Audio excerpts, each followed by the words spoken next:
I would like to call to order the Keizer City Council for Monday, April 17th, 2017, and ask our city recorder to please call roll. Councilor Ryan? Present. Councilor Freeman? Here. Councilor Reed? Here. Mayor Clark? Here. Council President Parsons? Here. Councilor Herrera? Here. And Councilor Anderson? Here. Thank you very much. Please rise for the Pledge of Allegiance. Sorry. I pledge allegiance to the flag of the United States of America and to the republic for which it stands, one nation, under God, indivisible, with liberty and justice for all.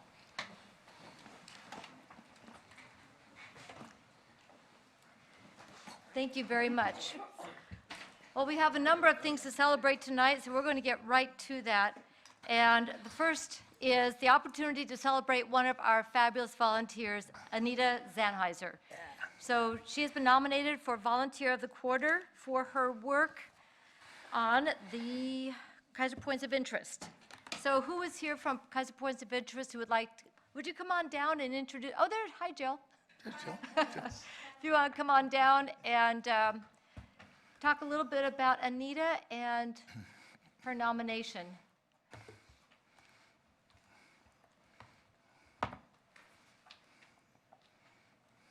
That's Chris. Yeah. Yes, you do. We can pull up an extra chair. We're all friends here. Hi. Thank you, Carlos. City Council, Madam Mayor. I'm Jill Bonnie Hill. I'm the current chairman of Keizer Points of Interest. And we nominated Anita for Volunteer of the Quarter because of all of the work that she had done on the Oral History Project. She had gone out and solicited seniors to talk about the history of Keizer. They were born and raised here or lived here for so many years. And she even went to senior centers and got several of them to talk together. And she was just fantastic. We had some fantastic interviews, and they've all been videotaped. So I'm hoping some of you have seen them. And so she's done a fantastic job. And we wanted to recognize her for doing this. Anything else? She was really instrumental in our committee for that reason, but also just because of the input that she would bring to the committee and to the city of Keizer as a whole. She was always so eager to make things work and work as a team, and we all so appreciated everything she did for the team and for Keizer. She's quite a gal, quite a volunteer. Thank you. Thank you. Councilor Herrera. Yes, I'd like to add my 2 cents. I was, as a liaison for the council, I witnessed her hard work firsthand. She's an incredible researcher, and I am fascinated by some of the conversations that you had with the elderly from Keizer. And those of us that enjoy reading about the history of Keizer, we have a lot to thank you for, as far as the committee, putting all that hard work into that, and this is well-deserved. So thank you very much for all your hard work. The videos are amazing, and if I remember correctly, they are posted and available for anybody to watch on KeizerTV.com. They are. So anybody can get online and see these great videos, these great oral histories, and you have helped preserve the stories and part of the heart of the history of Keizer, and we're very, very thankful. I'm going to come down and make the presentation. This is the clock that we are able to help celebrate and commemorate the work that people do on behalf of the city because it's a gift of time. The City of Keizer Volunteer of the Quarter, Anita Zanheiser, first quarter, 2017. Anita. I think we better sign this.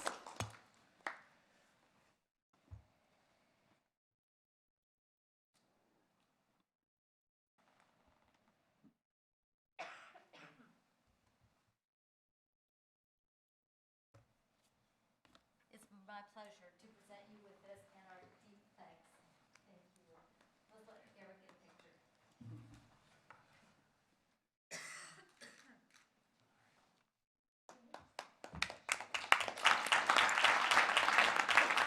Anita, would you like to say a few words about the project? Just that it has been really gratifying to me to get to know not just the individuals who were interviewed, but their families and their family history. And even if a family wasn't heavily involved in the newspaper, that doesn't mean they weren't a part of the fabric that is Keizer. And I'm honored to have my family here with me tonight because that's what the oral history is about.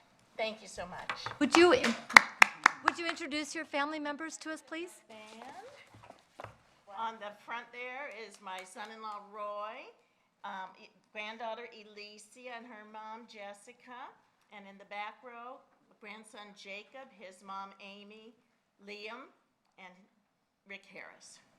Thank you all so much.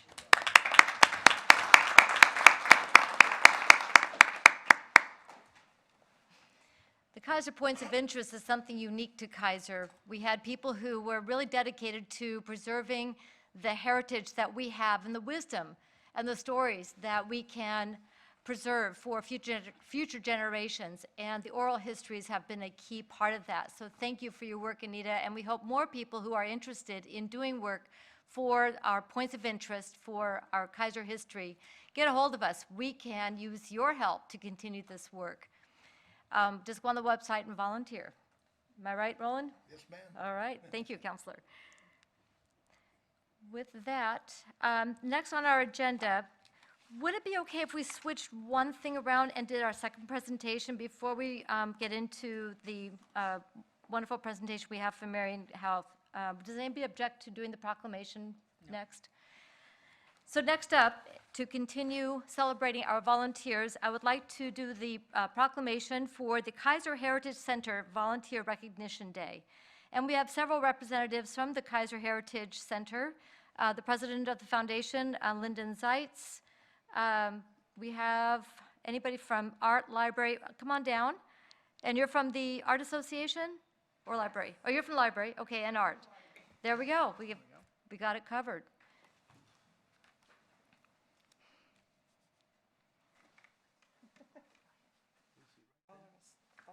Give you room. There you are. Oh,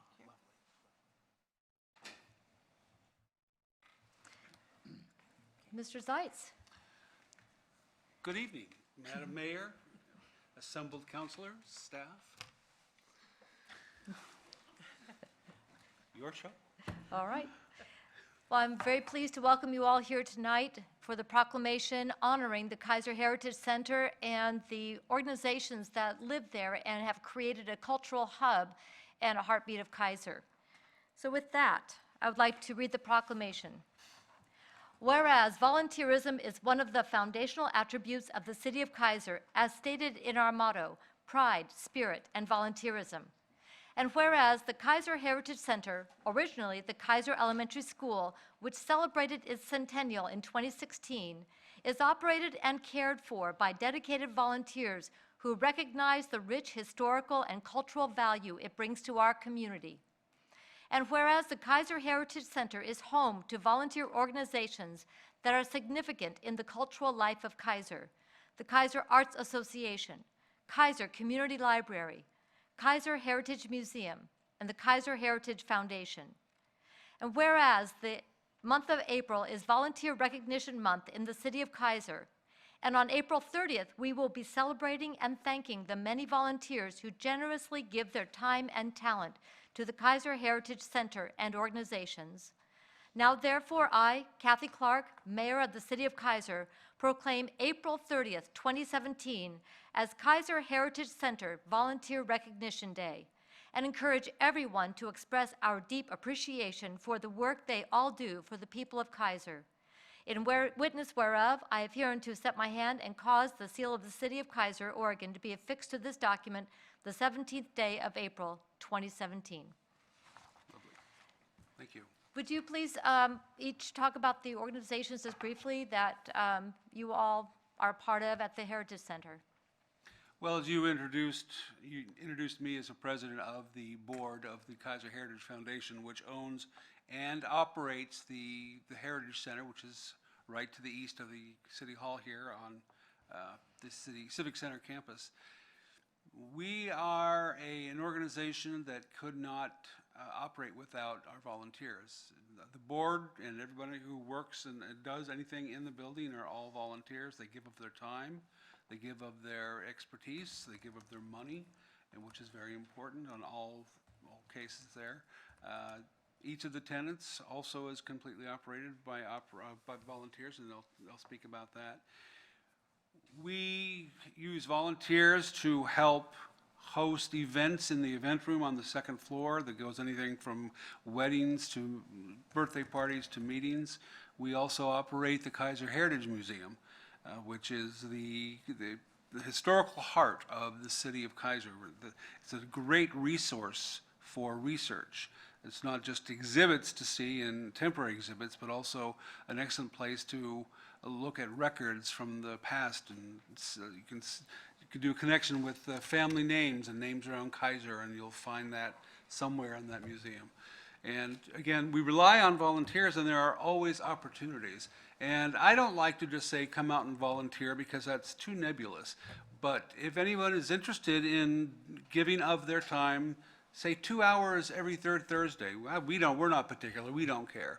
We can find something for you to do so that you know that this is when I'm going to be doing this, as opposed to come down and volunteer and we'll see what we can do.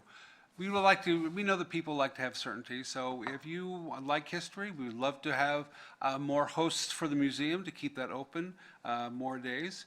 And we are certainly going to be seeking volunteers to come down specifically so that we can be sure that all of the building and all of our tenants are open the weekend of the total eclipse, because we know there'll be lots of people in town during that time. And so we need people to come on down and show our visitors, tell our visitors about Keizer. Thank you. My name is Paula Giles, and I'm the president of the Keizer Community Library Board. We're proud to say that we have about 40 volunteers who give us about 1,400 to 2,000 hours of their time to provide a library service to the community 7 days a week. We're trying to extend those hours, but it is difficult for some volunteers to come. So we're all, as you said, if anybody wants to come, we'd love to see you come through those doors. We provide services for children in our reading programs, all kinds of encouraging competitions for them to participate in. We have a summer reading program for the middle school children who can work on how many hours they can read, and they get prizes for that kind of thing. And then at the end of the summer, they have a pizza party, which they love. But it brings them into the idea of reading opening up the world for them. We also have a computer center, which a lot of our citizens come in, and they do everything on those computers, from personal emails to job searches to finding apartments to playing games, some of them. And we're proud to say that many of the young people come in and participate in those things as well. We have educational programs for them to use on the computer, so there's just all kinds of things for them to be involved in. We work together with the other organizations in the building to have events and activities. We've had, for instance, a lecturer who came in and told us all about all the bridges in Oregon. Fascinating kind of stuff.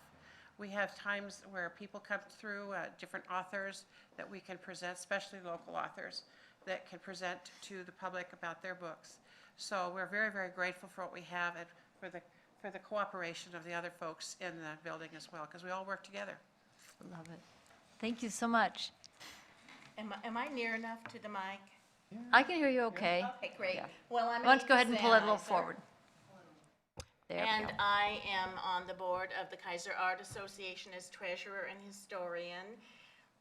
We are upstairs in the Heritage Center across from the event room, and we have the Enid Joy Mount Gallery and the Gallery K, which is a boutique where we sell at very reasonable prices the handiwork of local artists. Our motto is to encourage creativity. We do have our annual Mother's Day tea. We have one fundraiser a year coming up on Mother's Day weekend on Saturday. I just wanted to tell you, we have a lady teaching tips on photographing birds. Yes, it's birds of a feather this year. We have two excellent pianists presenting duets. One of them is my daughter, Amy Harris. And while I can't brag about her as her mother, once you have heard her, you'll agree with me that she's something special. And we also have the McNary High School's culinary arts students, a team of them, are catering this event. So they're using it to teach the process of catering. We hope that you come. Tickets are $20, and we still have some. And what this enables us to do is to offer art classes at reasonable prices to the community, anywhere from ages 4 up through 94. We have a world-renowned equine artist coming in July. There's only 8 spots in her class, and 6 are already taken.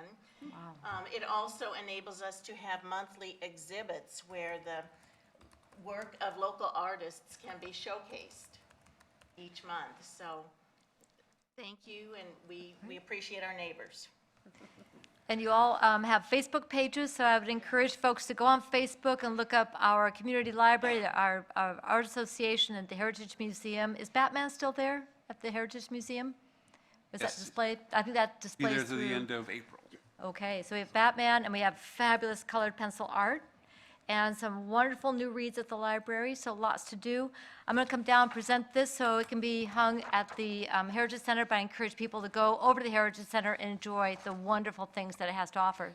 Well, thank you all. Yes, Just a parting note, I think when some people hear the words Heritage Center, they think old and not of interest to me, especially if somebody hasn't lived here all their life or the family hasn't lived here all their life. The Heritage Center is not just for people who have a connection with Keizer. These ladies here have just explained 2 of the great tenets that are in there that have nothing really to do with history or with where we are. It's the art is global and universal, and reading in libraries doesn't matter where it is. So those are 2 great things there. You don't have to be from an old family. You don't have to have been here a long time. Anybody can come into that building. Everybody who does come into that building, whether they're a casual visitor or whether they're there for some function like a wedding or meeting, invariably walk out those doors saying, wow, I didn't know this was here. That is a great building. So I encourage everybody, when they're around, just to pop in and see, because there's some great art at the art gallery and at the books, the library. So thank you, ladies. Good to have you in our thank you. building. Comments from council? Anything to add? All right.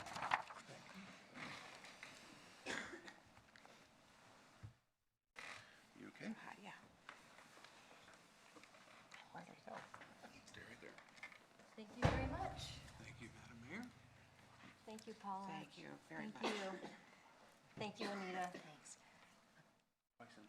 All right. Thank you so much. Line this up with pride. Do you want to do a picture?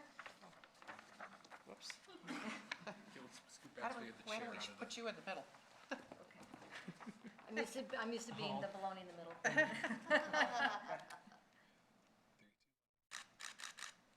All right, thank you. Thank you very Have a much. lovely evening.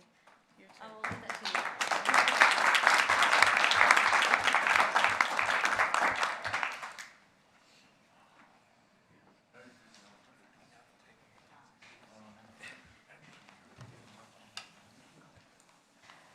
Now we're going to have the opportunity to hear from Marion County Public Health on the tobacco prevention program, and you're all set up with your PowerPoint. So if you would introduce yourselves for the folks who are watching on video, and we'll turn it over to you. Thank you so much for coming. Thank you so much for having us. My name is Inga Sunison. I'm a health educator at the Marion County Tobacco Prevention and Education Program. And this is Stephanie Young-Peterson. She is a public health consultant that we hired for this interview process that we're going to talk to you about this evening. So, just a little bit of background on this demonstration this evening is we're going to review a survey that we did with 3 of you fine people this evening, including Mayor Clark and then 2 counselors. We're going to review Marion County specific data and go over some areas of tobacco policy and problem areas that were of interest to our survey participants. So the way that this survey worked is we did in-person and phone interviews with elected officials across Marion County, including here in Keizer. We had 15 questions designed to talk about community readiness and feasibility for tobacco policy. We interviewed the mayor and 2 councilors, as I mentioned. So we're going to talk a lot about the tobacco retail environment, as it was the primary focus of our interview. Since this is kind of a new area of tobacco policy, we wanted to give you some background information about it and why we're so focused on it. So the tobacco industry, after the Master Settlement Agreement, banned advertising in billboards, on television, and places like that. So in the meantime, they have refocused a majority of their advertising and their spending on the retail environment or point of sale. What this means, is that they use things like price discounts and coupons to artificially lower the price of tobacco, which alters spending behavior, because we know that youth are very price sensitive, so the lower the price of tobacco, the more likely they are to purchase it to experiment and then also to become regular users. This also undermines quit attempts by regular smokers and helps kind of reel them back in. Now, this retail environment is largely unregulated and really influences behavior. Now, one of the biggest influences for youth is also these flavored products. This is also a new kind of emerging form, since in 2009, cigarettes were banned from having flavors other than menthol. So quickly, the tobacco industry funneled that kind of marketing into things called little cigars. Now, the difference between a little cigar and a cigarette is that a cigarette has white rolling paper and little cigars have brown rolling paper. But we know that youth are particularly interested in flavors, such as these Swisher Sweets, which are next to some actual candy, and we know by chemical analysis that they use the same flavoring additives, so they taste exactly like candy, and they help to mask that kind of harsh tobacco taste, which kind of does entice youth. Now, the e-cigarette market is part of this flavoring. We all know that e-cigarettes come in many flavors and are very popular with youth. They're the most commonly used tobacco product among youth, surpassing conventional cigarettes in 2014. It's strongly associated with use of regular tobacco products later. It's kind of a gateway product, as we might say. And nicotine, is, as we know, is harmful in any state.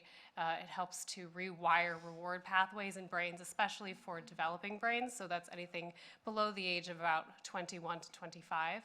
And although we do believe that it's less harmful than combustible tobacco, there is no really conclusive science yet at this point. There has been no 50-year studies on electronic cigarettes like there has been with combustible tobacco.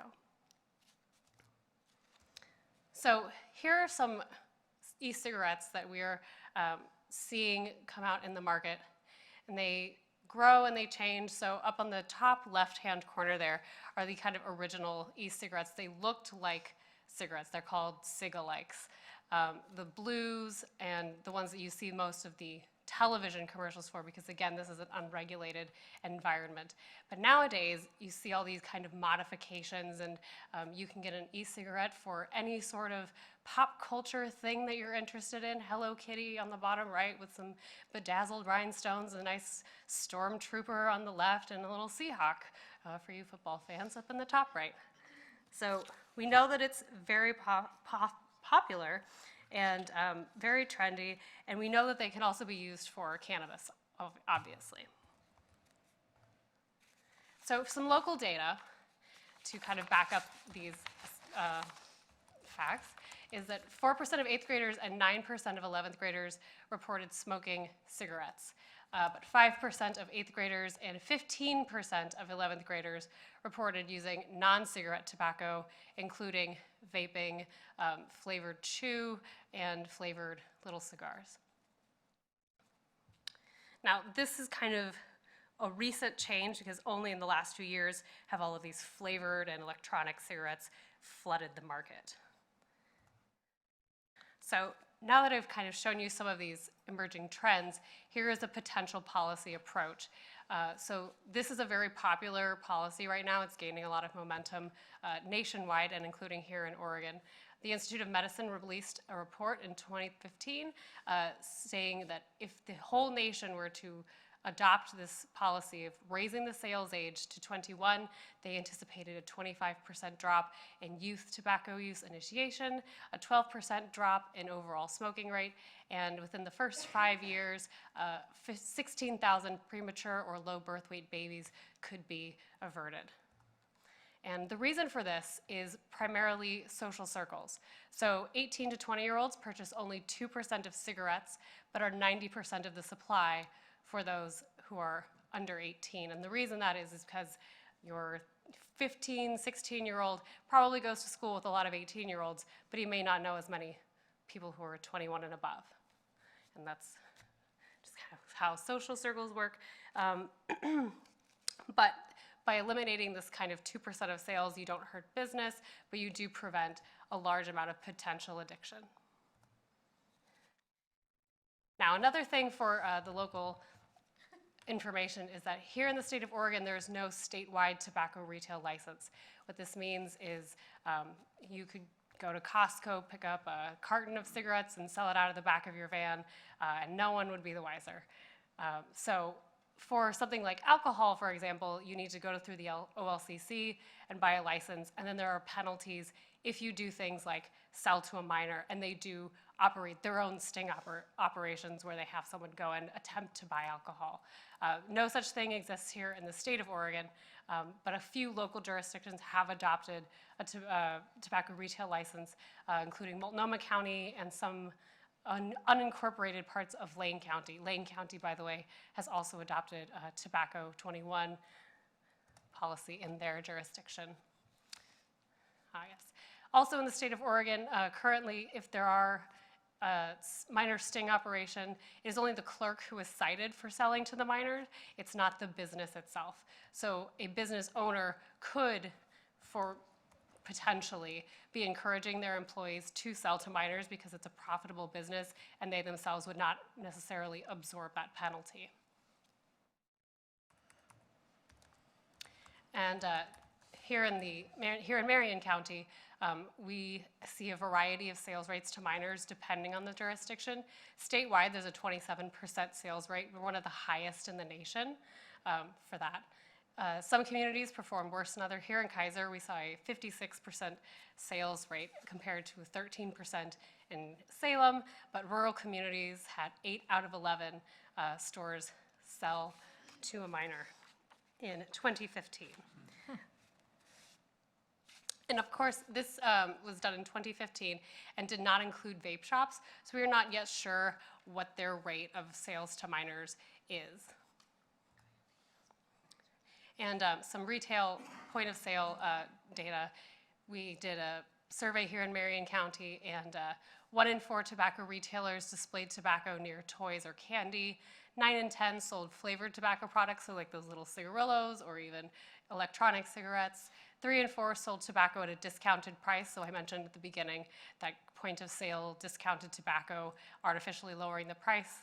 And then the average price of a single little cigar was only $1.14. So this last area of interest expressed by the interviewees is tobacco-free environments, including parks. So smoke and tobacco-free parks are a popular policy area at this point.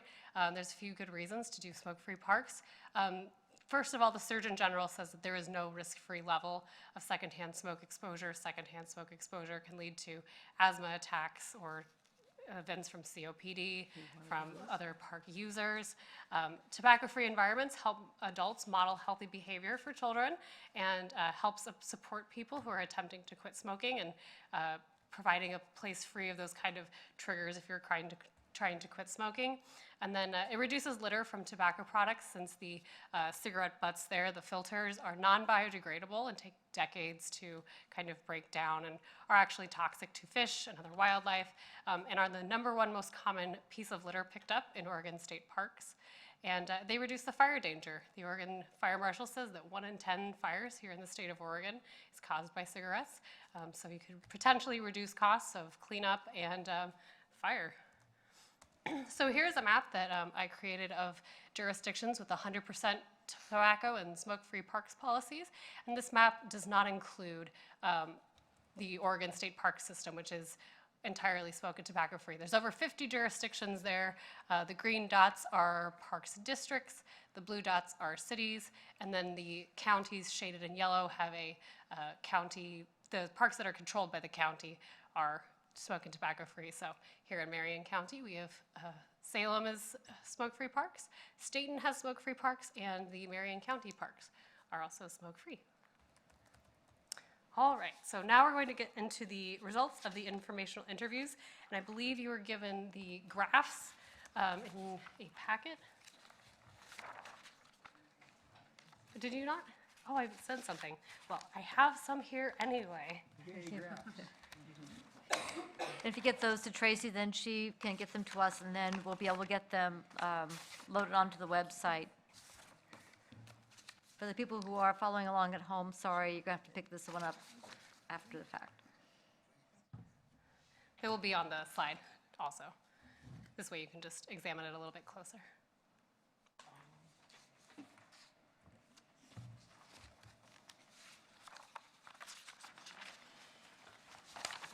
Yep.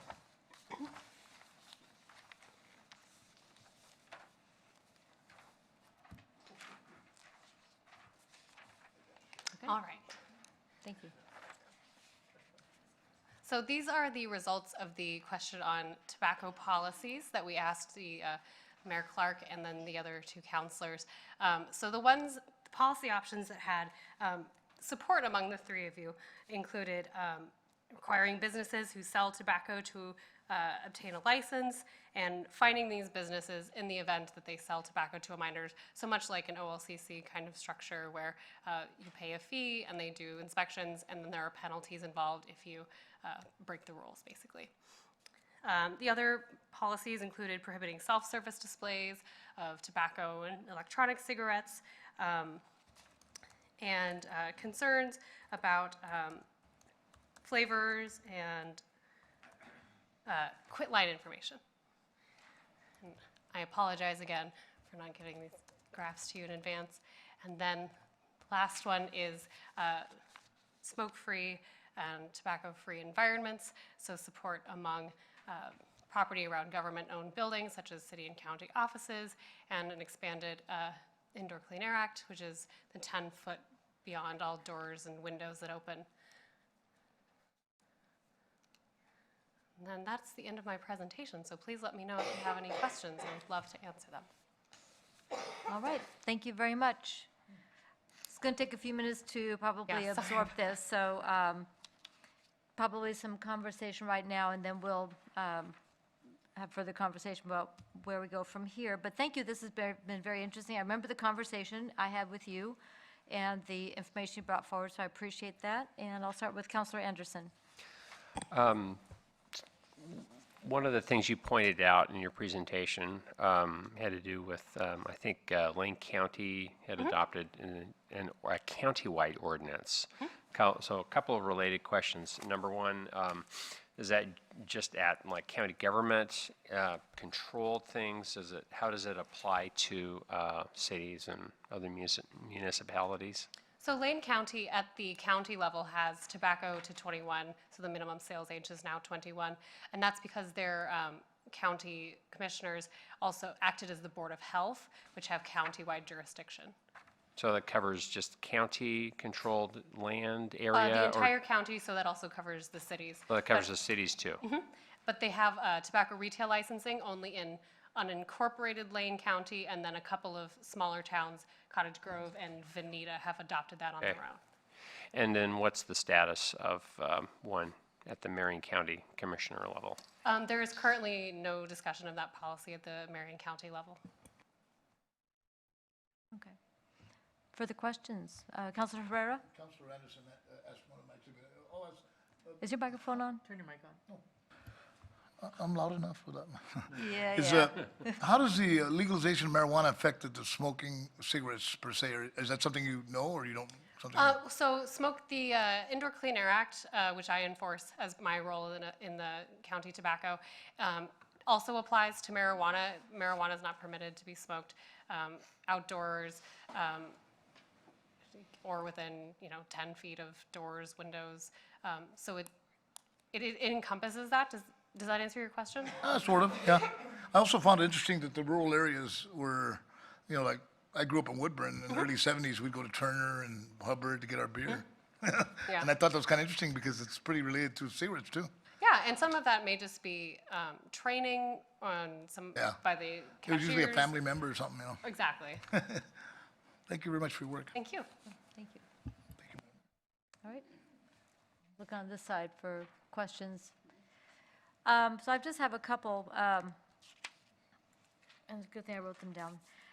One of the things you mentioned was about the novelty, flavor, et cetera, and reminded me of some legislation in the not-too-distant past about novelty lighters, where, again, they're attractive to kids, and they are extremely dangerous, and we were able to, as a state, outlaw them once one of the legislators seared off his eyebrows with one.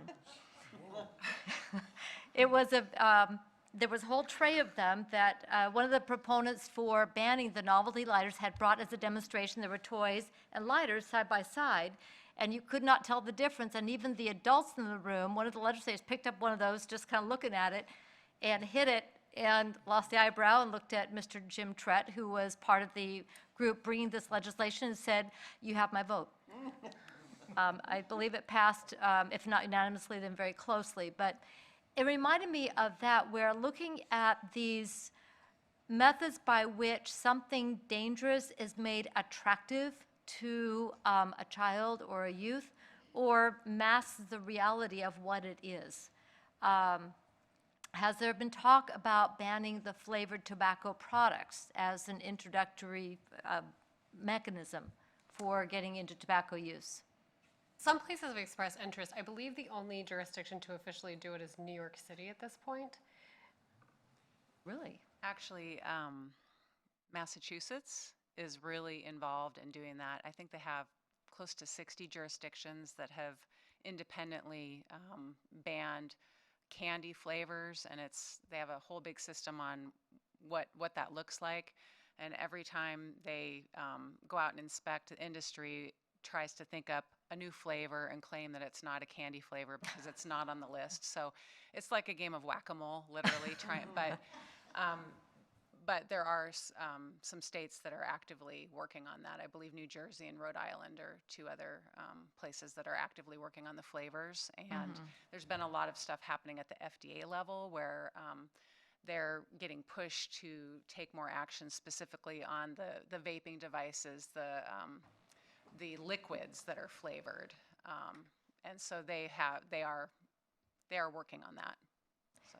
Because what I've heard from young people, and I'll come to your question, is that there's an illusion that the vaping is somehow healthier, which is nonsensical from my understanding, but somehow they have bought into this idea that vaping is a healthier alternative to actually torching up a cigarette.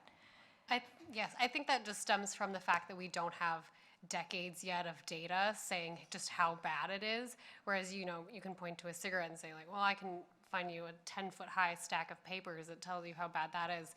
But since it's so new and, scientists need to be peer reviewed, and it takes a little bit longer to say definitively yes or no. But I think with some certainty we can say it's probably not very good for you. Well, as a person who does have an asthmatic response to vape and cigarette smoke and marijuana, it just knocks me on my keister when I walk through a wall of that. I don't have any illusion, having encountered those products or the byproducts of them, that they are in any way healthy, at least for the people around them. Councilor Reed. Yes, thank you, Madam Mayor. I'm just wondering what efforts are being made in terms of keeping the schools abreast in the different products and so forth that are coming? Are those who are responsible for teaching the dangers of tobacco in health classes or whatever, are they being kept abreast of these new products? And are they on the front lines? Because they're the ones who are talking to the kids and teaching the kids of these dangers. And, of course, the goal is to reduce the demand because that's the best way to eliminate these problems. So I'm just wondering what efforts are being made in that respect. Yes, so I did a literature review of all of the district policies here in Marion County, and they have all added vaping to their tobacco is banned kind of list of products. As far as education in health classes and such, we are constantly getting requests from health teachers saying we would love more curricula on vaping, and we give them all that we can, but again, since there's not a robust set of data yet, we just kind of say, well, here's what we have, sorry. And even the flavorings, because, I know about the vaping as anybody kind of would in just hearing in general cultural conversations. But for me, the whole flavoring thing was kind of new, and I was not aware of that. And that, especially, that being a danger as direct marketing towards children, that I think would be something that would be worth knowing. Yes, absolutely, and, flavoring tobacco products is new, and so I think curriculum and public health has to kind of catch up and really put the word out on that, yes. Okay, thank you very much for that clarification. Thank you. Looking for other questions or comments? Okay, at this point. So one other question, is this study available online? Not yet, but it will be. So when it does post, would you make sure you get that to us so we'll be able to connect to it so we can get the information out? That would be very much appreciated. And would you be able to get us the language, it would just make it simpler because I could go look it up myself, I'm sure, for Marion County and Salem, because they're the ones closest to us, just for informational purposes. Marion County and Salem, Their policies on the tobacco-free parks. I think our Parks Board has already looked at this a couple of times and has not chosen to move forward with it. But it doesn't hurt to read up again and see if there's an area where we feel we can make a difference. But it will have to take it under advisement with our Parks Board and our Planning Commission, probably would be the places to start if they're interested in pursuing it. Those are the volunteer boards that we look to do some of the background work and make recommendations. certainly, we will do that. All right. Are there any other pieces of information that the council would find helpful at this point to understand the work? And thank you for getting this to us. And if we need to get a hold of you, is your contact information on here? Yes. Okay. Very that would be last slide there. The last slide. So if we can get a copy of the PowerPoint, Tracy, if you could get that to Tracy Davis, then we'll be able to also get that emailed out to us. All right. Any further questions? All right. Thank you very much. Thank you very We appreciate much. your work.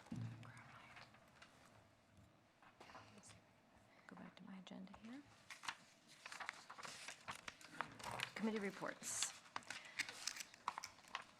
That's going to take us to committee reports, and we have 3 here tonight to do committee reports. So I'm going to take it in alphabetical order, which means Donna Bradley's up first. And you're going to talk to us about the Parks Board, speaking of parks.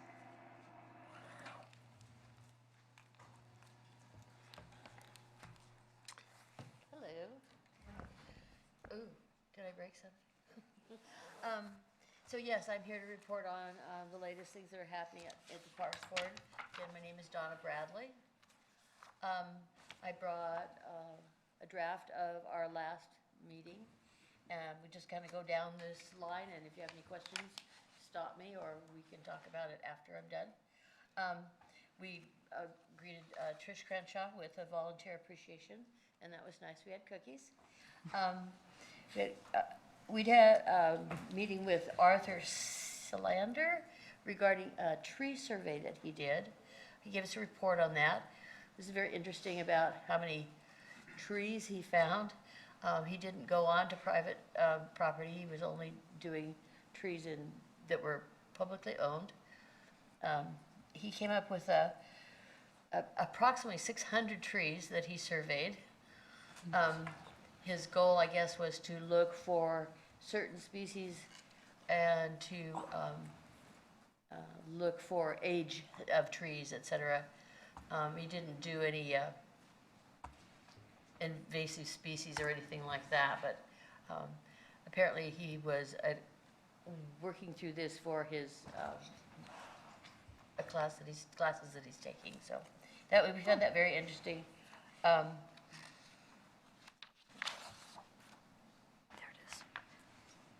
Could I stop you right there? You reminded me when you said tree, that I got an email from Representative Post about a redwood tree, and I'm going to forward this to the Parks Board and to Mr. Lawyer, because we'll need recommendations where to put this if we want to go forward with it. Members of the House were each given a seedling tree, clones of some of the largest and oldest Champion Coast redwood trees. The hope was that each representative would plant the tree somewhere in their district. So Representative Post would like to offer this to the city of Keizer if we have a place that is appropriate for it. So I'm going to forward this to you and to Mr. Lawyer, and then I'm going to leave it in your hands to get in touch with the representative if there's a place that's appropriate. They start off small, but they grow big, kind of like the puppy I got from the pound that turned out to be Park Great Dane. So thank you for that little side note. I'll let you get back to your report.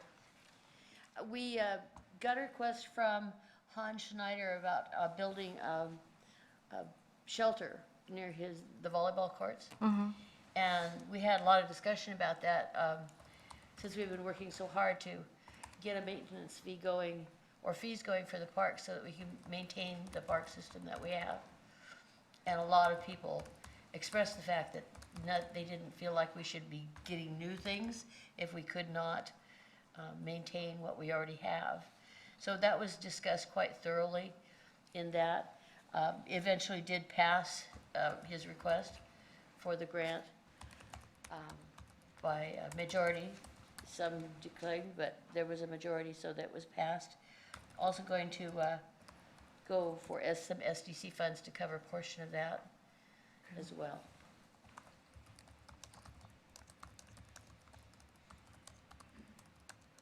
Matt Lawyer gave us a report on the outreach, the survey, and recommendations that he's going to present regarding that survey to the city. We had some lengthy discussions about that also regarding the amounts. We finally decided that, of course, it's not up to us to make a decision on that. That belongs to the city council to make. We can only tell you what we found in the survey and let you go forward with that, hopefully at the next public meeting. Okay. Regarding that. Dylan said that he is working on getting some, what did he call them? Anyway, it's a system to put in by the trails so that you can mark how far you've gone and things that have some kind of electronic wonderful thing. I can't right off the top of my head spot what it was about. So like with your cell phone, it would actually kind of track? I think so. Like little, Yeah, it tells you where you went, and I would assume at some point you could even do some points of interest kind of information about where you are in the park and what it means, and, you know, I don't know, we could do the survey through the whole park cool. system, I don't know. We had a report from Sam Elder, our youth liaison, regarding the fact that he was able to participate in the Civic Center cleanup. Matt already was also involved in that. And that's about the gist of what we talked about. It was a long meeting and a lot of really good discussion in regards to the surveys, maintenance, fees, et cetera. Any other questions? All right, any questions for Donna Bradley? All right, again, thank you for the good work the Parks Board is doing. I know you guys spend a great deal of time hashing through issues to be very thorough. We appreciate it. We're still working. Yes, you are. Thank you so much. So that will take us then to Mr. de Blasi. and the Planning Commission. Welcome.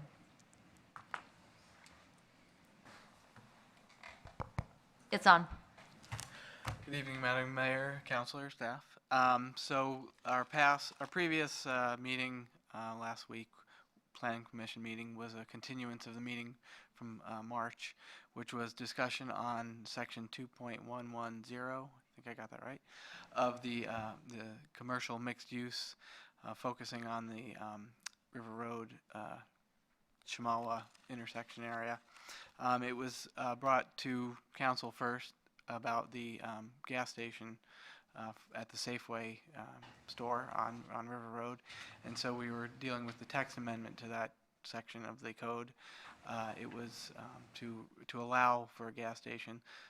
Safeway was also asking for not just gas, but a sort of, they call it quick consumables or fast food, quick food basically.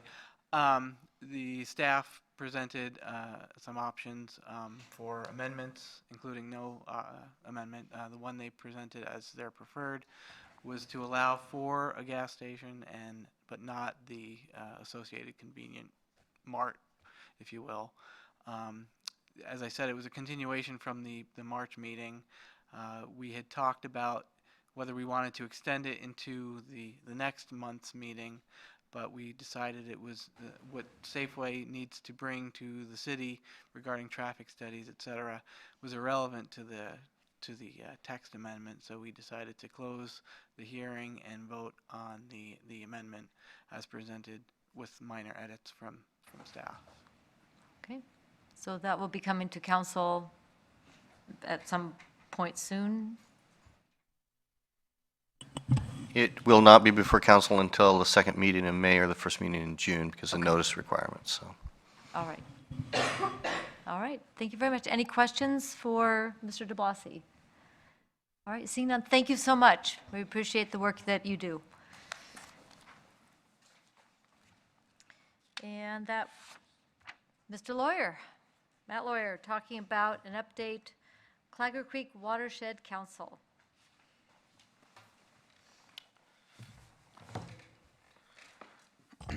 Good evening, Madam Mayor, members of the council, staff.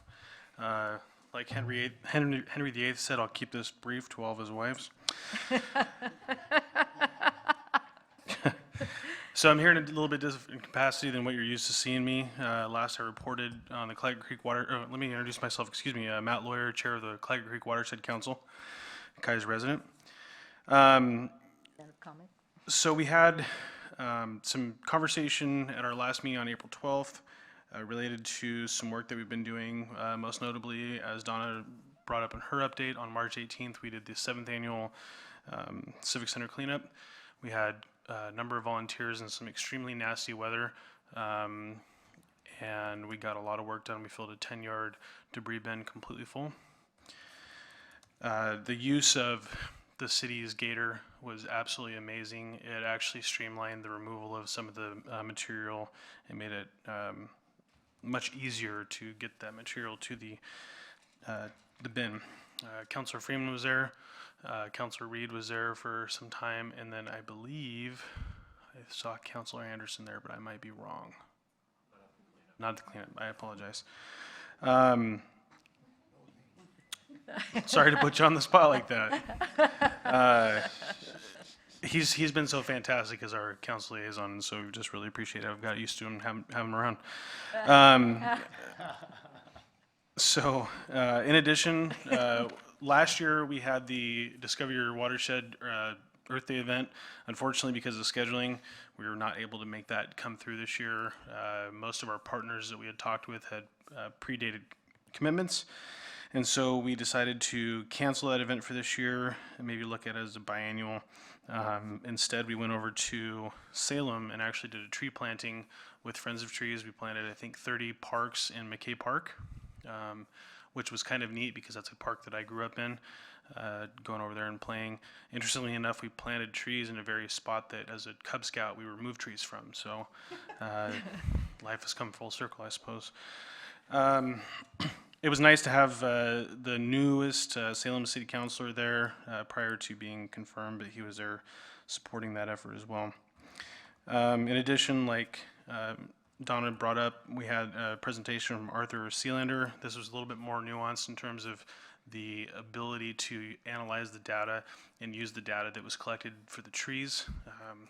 More specifically, how the data can relate to invasive species and or health of the watershed directly in Claggett Creek. So we're looking forward to be able to doing that and expanding the data there.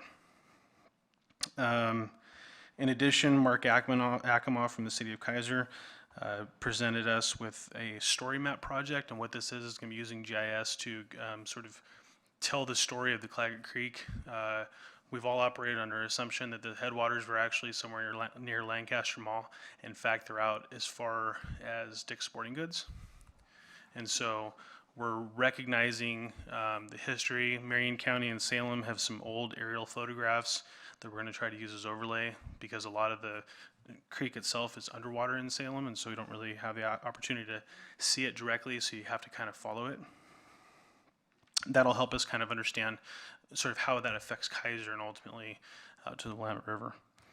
In addition, we continue the conversation about the boundary expansion. Really all this does is just allow the watershed to operate in Keizer all the way along the Willamette River up until Mission Bottom. Not that far west, but kind of curve up to Mission Bottom. We did take into account the amount of scientific effort that went into looking at the watershed and how the drainage went, and don't want to sort of take away from that effort, but recognizing that we have done a lot of work along the Willamette River. I wanted to look at that opportunity, so we're going to take that to Marion County commissioners and see if that's something they're willing to entertain. And OWEB, which is Oregon Watershed, I'm going to screw up the acronym on here. Anyways, OWEB. Board. Enhancement Board, thank you, Madam Mayor. They're canceling watershed insurances effective June 30th. And so we're looking at how that's going to function. Basically, what it's going to likely boil down to is when we're acting in the city of Keizer, we will fill out Keizer waiver forms. When we're acting in Salem, we'll fill out Salem waiver forms. And like in Marion County. We are doing some research right now to hold our own insurance policy. It should only cost a few $100s a year, but it would be preferable, in our opinion, to have our own, just in case something, if we decided to, we do have a lot of residencies along the Claggett Creek, and if we do a project in somebody's yard, then we're risk reduced or eliminated because of that insurance policy. So still looking at the nuances of that, more to follow on that. Can I interrupt real quick? Was this a new policy? Was this a cost savings? I believe, Madam Mayor, it was a cost savings. I believe it came down from the Department of Administrative Services, and they said that this is a necessary function to minimize costs. So it puts it back onto the watershed councils to figure out what to do. Are they giving guidance, or are you directing this, saying, okay, these are some recommendations that we can look at as a watershed council? I think it's a little bit of both. They're not giving a ton of guidance on it. The report that I saw was fairly short and didn't give a ton of detail, but I can follow up on that and provide some more details on that. But Mark Callier actually did the report on that and was able to sort of look at it. But, from the service, we thought that operating under the respective cities in the county was probably a good option, but we're likely going to carry our own insurance policy just to be safe. Okay. And I think that is generally it. So May 10th, we're going to hold, we added a meeting to our calendar because on May 12th, I believe, or maybe the May 13th, we're going to be doing an invasive species cleanup at Keizer Rapids. I'm excited to say that Councilor Reed has continued her effort to bring in some fantastic youth from McNary, and so we've had the opportunity to reach out to a senior named Jesus Aguilar, and we're gonna hopefully vote on his position as part of the council on May 10th, and then Sam Elder, who's our parks liaison, is getting a group of young students together, and we're gonna do a lot of, hopefully, ivy removal out along Keizer Rapids. The majority of the Scotch broom is out. we've continued to just tackle invasives out there, but should be a good event. So, other than that, we're continuing to do good work. I think we're trying to sort of navigate into Salem, working with some of those relationships. I haven't had the opportunity yet to go to City Council out there, but I expect that's going to be in the near future to go and introduce the council to those folks out there. So. Sounds a great partnership. Questions for Mr. Lawyer? All right, Councilor Anderson?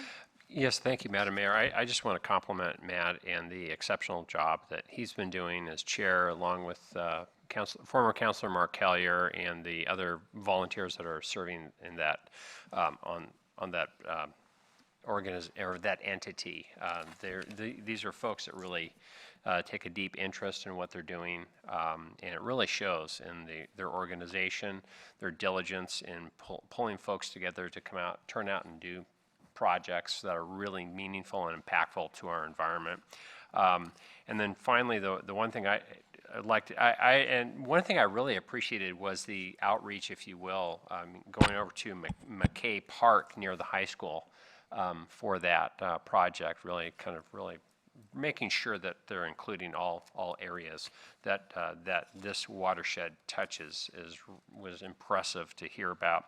But the final thing I would just point out that they started the discussion about pulling together this notion of the story map project, and you really can't until you get some. I had never heard of anything like this before, but seeing some of the examples of what they are looking at and possibly doing is really extraordinary. I mean, really bringing in some on the ground and above ground views of just this area, and possibly even bringing back some historical perspective on what things. I mean, if you look into where this watershed or where Claggett Creek and how that may have used to look like and how it's developed since the last several years, it's pretty extraordinary to see that.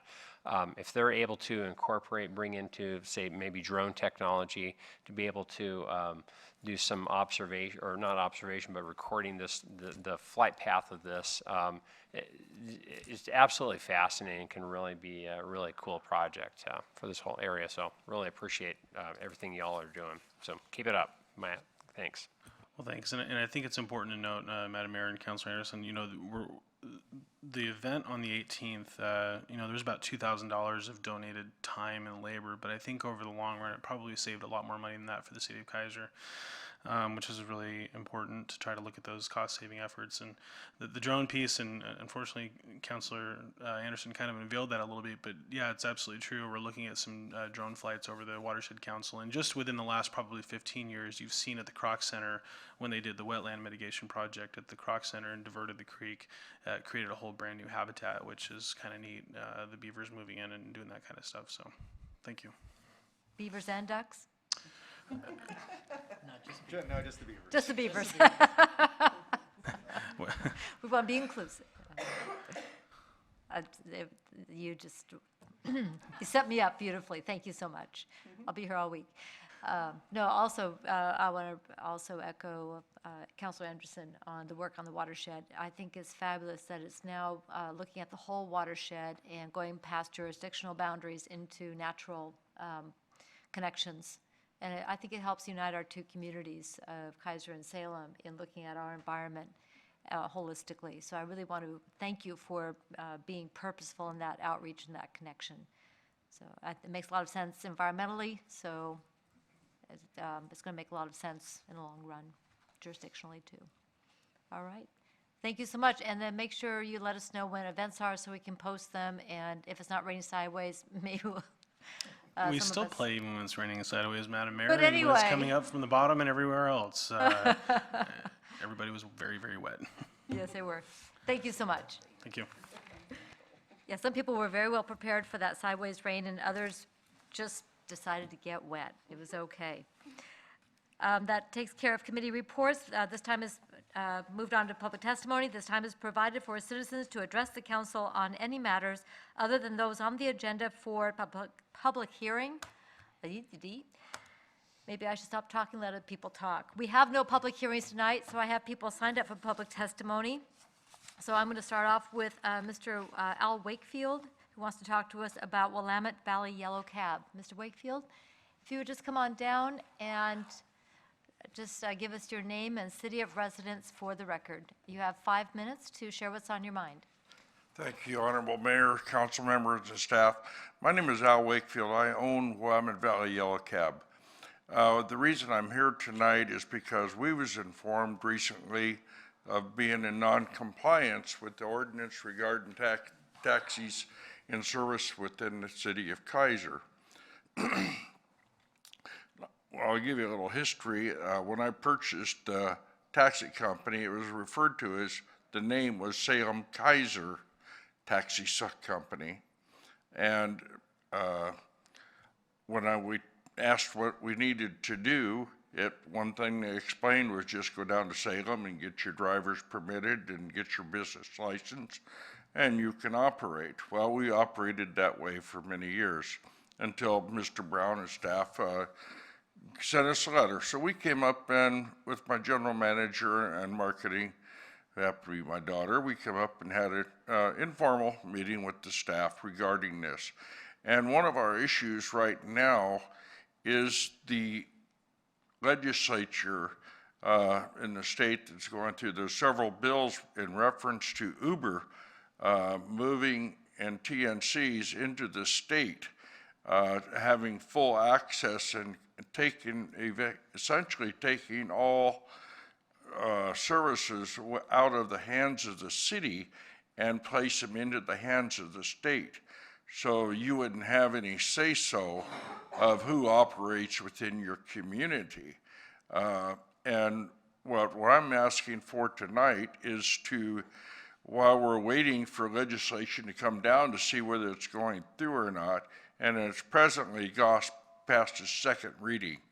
And what I'm asking for is a suspension of your ordinance until we can get some clarity on what to do. I have approximately 70 drivers. We do service the Salem, Keizer, and in Keizer area, but not all our drivers that come into town are here to pick up people. They're here to drop off people. And that is permissible everywhere because we're operating licensed out of the city of Salem. Now, our drivers have to go through a rigorous police fingerprint background check, and some of our drivers go through a higher check called a level 10, where we transport students. We also have a large contingent, or a large section of my business is also the non-emergency medical transportation. We contract with Salem Hospital, Salem Clinics. We do a lot of business right here out on River Road. I can't remember the name of the Salem Clinic out here. But, you know, it's in the medical transportation field. So when you see our cars, it's not all picking up over here. And we tried to get a spatial data to try to extrapolate what percentage or what our rides do originate in Keizer. Because Google Map does not separate that, it makes it almost impossible for us to tell how many rides. But basically, I had my dispatcher put the notch down and just did the old, the old count, and we was roughly anywhere from 3 to 5 rides a day that would originate from within the Keizer border boundaries. That being said, if I had to ask my drivers to come in and pay $50 a piece to come in and pick up in Keizer, nobody would come in. That's one of the elements. It's just economics. Are you going to pay $50 in additional to your other $80-some that you're paying Keizer to operate within both communities? But my real thing is tonight is to ask for a suspension of the ordinance until we get clear legislation from the state on which way we need to go, and then we'll come back and talk to you fine folks about what we can do, you know, to better serve you and do it within the parameters of your legality. Thank you. Thank you very much. Questions for Mr. Wakefield?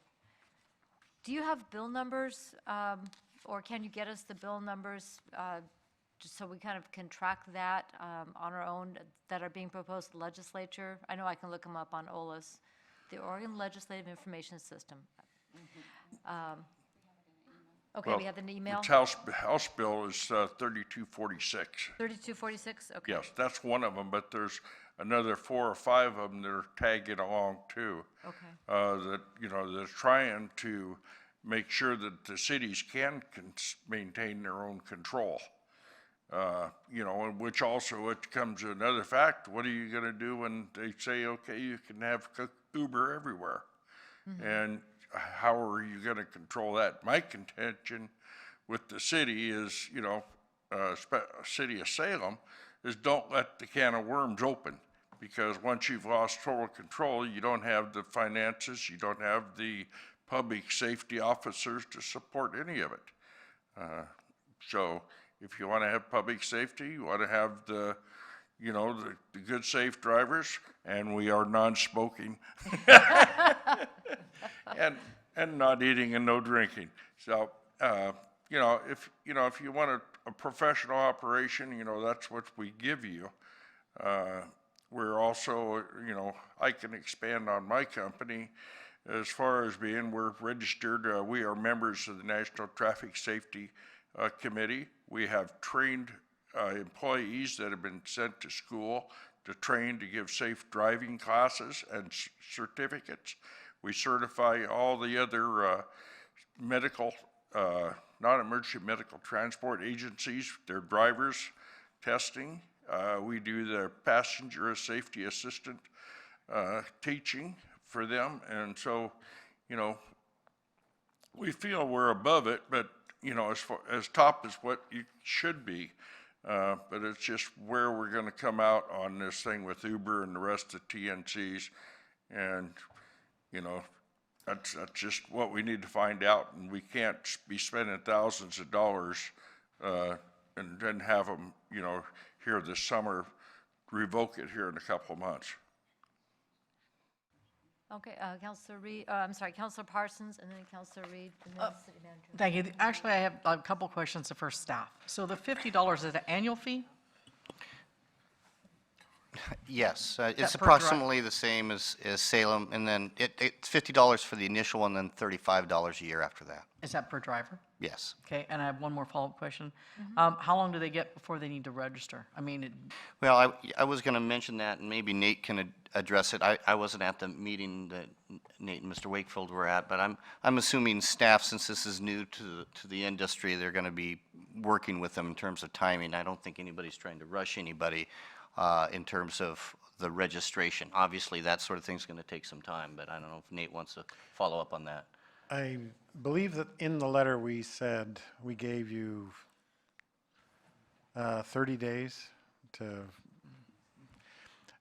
basically, we just sent them on, we gave them a notice saying that they don't have a license with the city. We've seen them operate in the city, and so they need to be in compliance with our ordinance. So we have not, you know, that's part of the reason why we want to have this discussion with you and listening to his plea. It's up to us to say when we're going to take it to the next level of enforcement.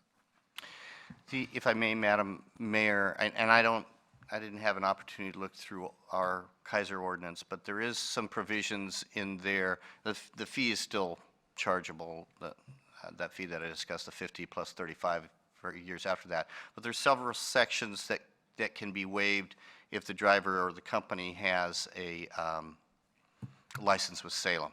So they don't have to go through all the steps listed in the ordinance. And I'm not sure, but I think the background check, for example, carries over, so I don't have to do another one. And there's some other steps there.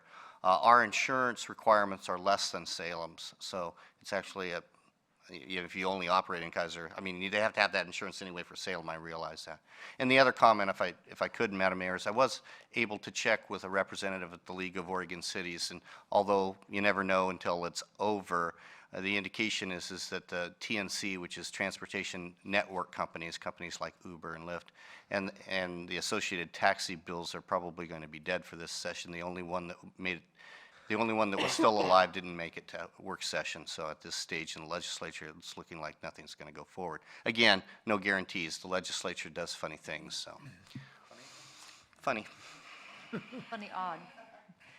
It could be funny, haha. So at this point, the League of Oregon Cities is an organization that our city belongs to, and most of the cities of Oregon, where we track bills that impact the operation, our ability to operate as cities, and also look after bills that might impinge upon our ability to exercise home rule, which is very important for us as a community to be self-determining to the greatest extent possible. So I appreciate you bringing that up about watching out for bills that might take away that opportunity for us to be able to be self-determining.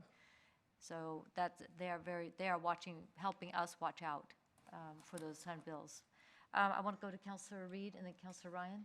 Okay, thank you, Madam Mayor. My question was covered. Thank you. All right, thank you very much. Councilor Ryan? Thank you, Madam Mayor. I guess first, Nate, is this currently being paid by other taxi cab companies in Salem? Are we up to date with all of the businesses? No, we've only, in the entire history of the ordinance, we've only issued one individual license. And that was just a couple of months ago. And basically, without going through all the details, but up till recently, there had been an old interpretation by a previous city administrator that said, as long as they've got a City of Salem license, then we don't really need to enforce it here. So that's kind of how that evolved. It came about because the insurance issue came up with one individual, and because until we recently adjusted our insurance, it was significantly below the requirements of Salem. And we had an individual come in and wanted to, thinking that it was going to be the other way around as well, get a Keizer license, have much less insurance responsibility, and be able to operate in Salem. Turns out that didn't work for Salem, and anyway, so we've only issued one individual license in the entire history of the ordinance. And I remember that conversation. We discussed it at length as a council. So I guess as we move forward, I think it'll be important to be consistent. It is a free enterprise, free business, and I know you have quite a few competitors in the Salem market, even as of today as we know, things are changing in the legislature. I guess I would ask you, Mr. Wakefield, I was at Salem City Council last week when you testified, and I appreciate, as a business owner, you're sharing your opinion. That's what we're all there for. My question that I didn't get to ask you was that you said that all of your drivers have a background check. Is that correct? Yes, all my drivers have multiple background checks, because even within the city of Keizer, we have licenses and agreements for the school districts. We transport special needs students, and they go to a level 10 FBI background check. Sure. Every driver has to pass the background check. Plus, that has to have a safe driving record. We carry a $2 million commercial liability policy, which I really wouldn't like to carry because it's hundreds of thousands of dollars a year just to operate. Understood. So my other question to you then, in closing, would be, you say you don't do a lot of business in Keizer, more drop-offs, it sounds like. Do you think there's a reason for that? Do you have a way to provide follow-up and accountability that if somebody calls from Keizer, they're really getting their cab within a timely manner? Do you have a system for that? First of all, I have G4 tablets, which keeps communication between dispatch and the driver. Also, all our cameras are fully equipped with cameras, audio and video of the incident for the safety, security for the driver and the passenger. And we also have all our vehicles equipped with sensors that we've aftermarket added for their, if you get too close to something, the sensor goes off. So, I mean, it's just added safety. Everything we're trying to do is for the safety of our passengers. And, you know, like I said, you know, I feel we are the best. There's no outfit running anywhere that it's like, say, Willamette Valley Yellow Cab. Every one of those drivers are my employees. We don't contract, we don't sell, lease rigs out. They're my employees. I take care of them. And that's why they're under my control, 24/7. All right, thank you very much for answering my question. Thank you very much. Appreciate it. So as far as next steps go, what I would like to do is get a staff report regarding, how this has been done in the past, because he's asking us to suspend our ordinance, which we would not probably look at this time, but what is the impact when we have a business like Mr. Wakefield's with a not large number of drivers, and we have similar requirements to Salem and so forth? What does this look like in terms of how does it meet Keizer's needs? And do we need to have another look, or is this working for us at this point? And I'll be glad to look into that, Madam Mayor. Another thing that I'll mention, because Councilor Ryan reminded me of, is that Salem is taking up this issue independently of the legislature. And it may be, depending on the council's desire, that Salem's changes may be something that we'd want to look at. Although we don't like to move lockstep with City of Salem necessarily on all issues, sometimes when it's appropriate for both the cities and for the public, we do take steps to try to be similar if it makes sense to do so. If Salem changes their ordinance, which I don't know for sure that they will, but they have had a first reading on some fairly major ordinance changes, then we may want to take a look at that regardless of what the legislature does. And I'll also look at your issue, which the implication being is a situation with a large number of drivers. What's the workload in terms of us? Should there be a revisiting of the fee? I assume, Mr. Wakefield, you don't have necessarily an objection to having some regulation by the city of Keizer. It's the issue of the additional fee. No, we don't have any opposition at all. We just, we want to be, good citizens. We wanted to be treated equally. As far as other competitors, they jump the same hoops we do, and we all go about our merry way in fair competition. Okay. Well, I'll get together with staff, Madam Mayor, if that's the consensus of council to do so, and review that matter along those lines then. And your point is well taken that we don't do things because Salem does it, but transportation is one of those regional functions that we have, and then when we have consistency or at least interoperability between Keizer and Salem, it's better for the people who live here and better for business.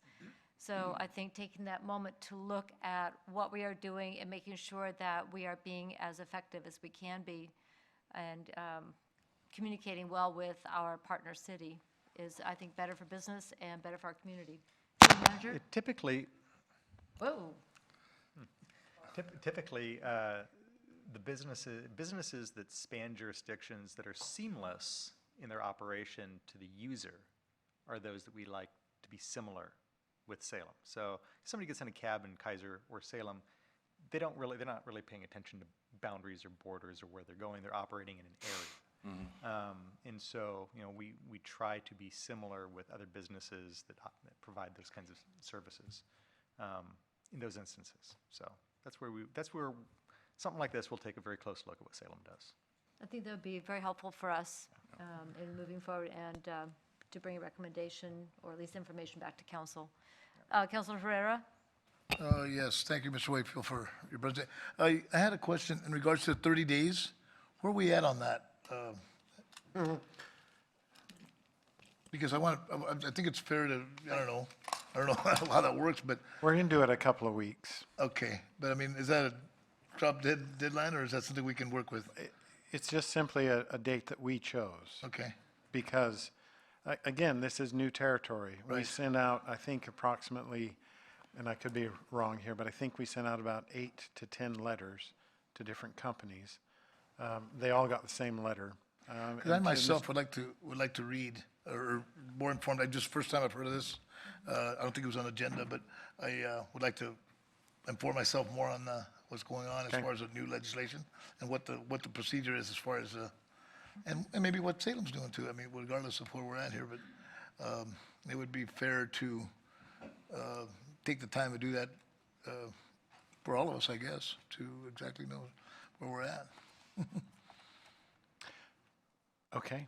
Okay, okay, I just didn't want a sense of urgency as far as his time to abide by the law.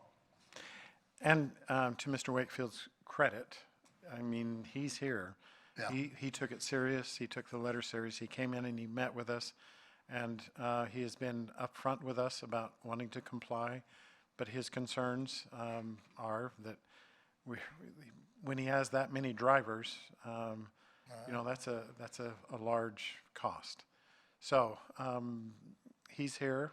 We've encouraged him to engage in this conversation, and so I think that's a responsible approach. All right, so we'll look for staff report to come back, and then we will determine then a way, path forward. All right, we good? Mr. Wakefield, thank you so much. Thank you very much, Mayor and council and staff. I appreciate the, ability to come in here and address an issue that, and get a quick resolve. So thank you very much. Have a great evening. You too.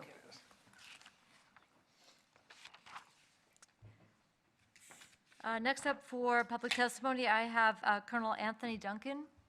He's going to talk about a water issue. Welcome, Colonel. Thank you. Madam Mayor, people of the council, members of the council. Actually, can you hear me? Yes, we can. Okay. Quickly, what I want to speak about, and I know this has been brought up before. I've spoke with a few Keizer employees, City of Keizer employees, and they've told me that this has been brought up before. So I want to go ahead and bring it up. I want to talk about fluoride in the water. Okay, I have many studies here, many reports, Dartmouth University, American Dental Association, CNN. Okay? You're instructed to brush your teeth and then spit in the sink and rinse your mouth out. Why is that?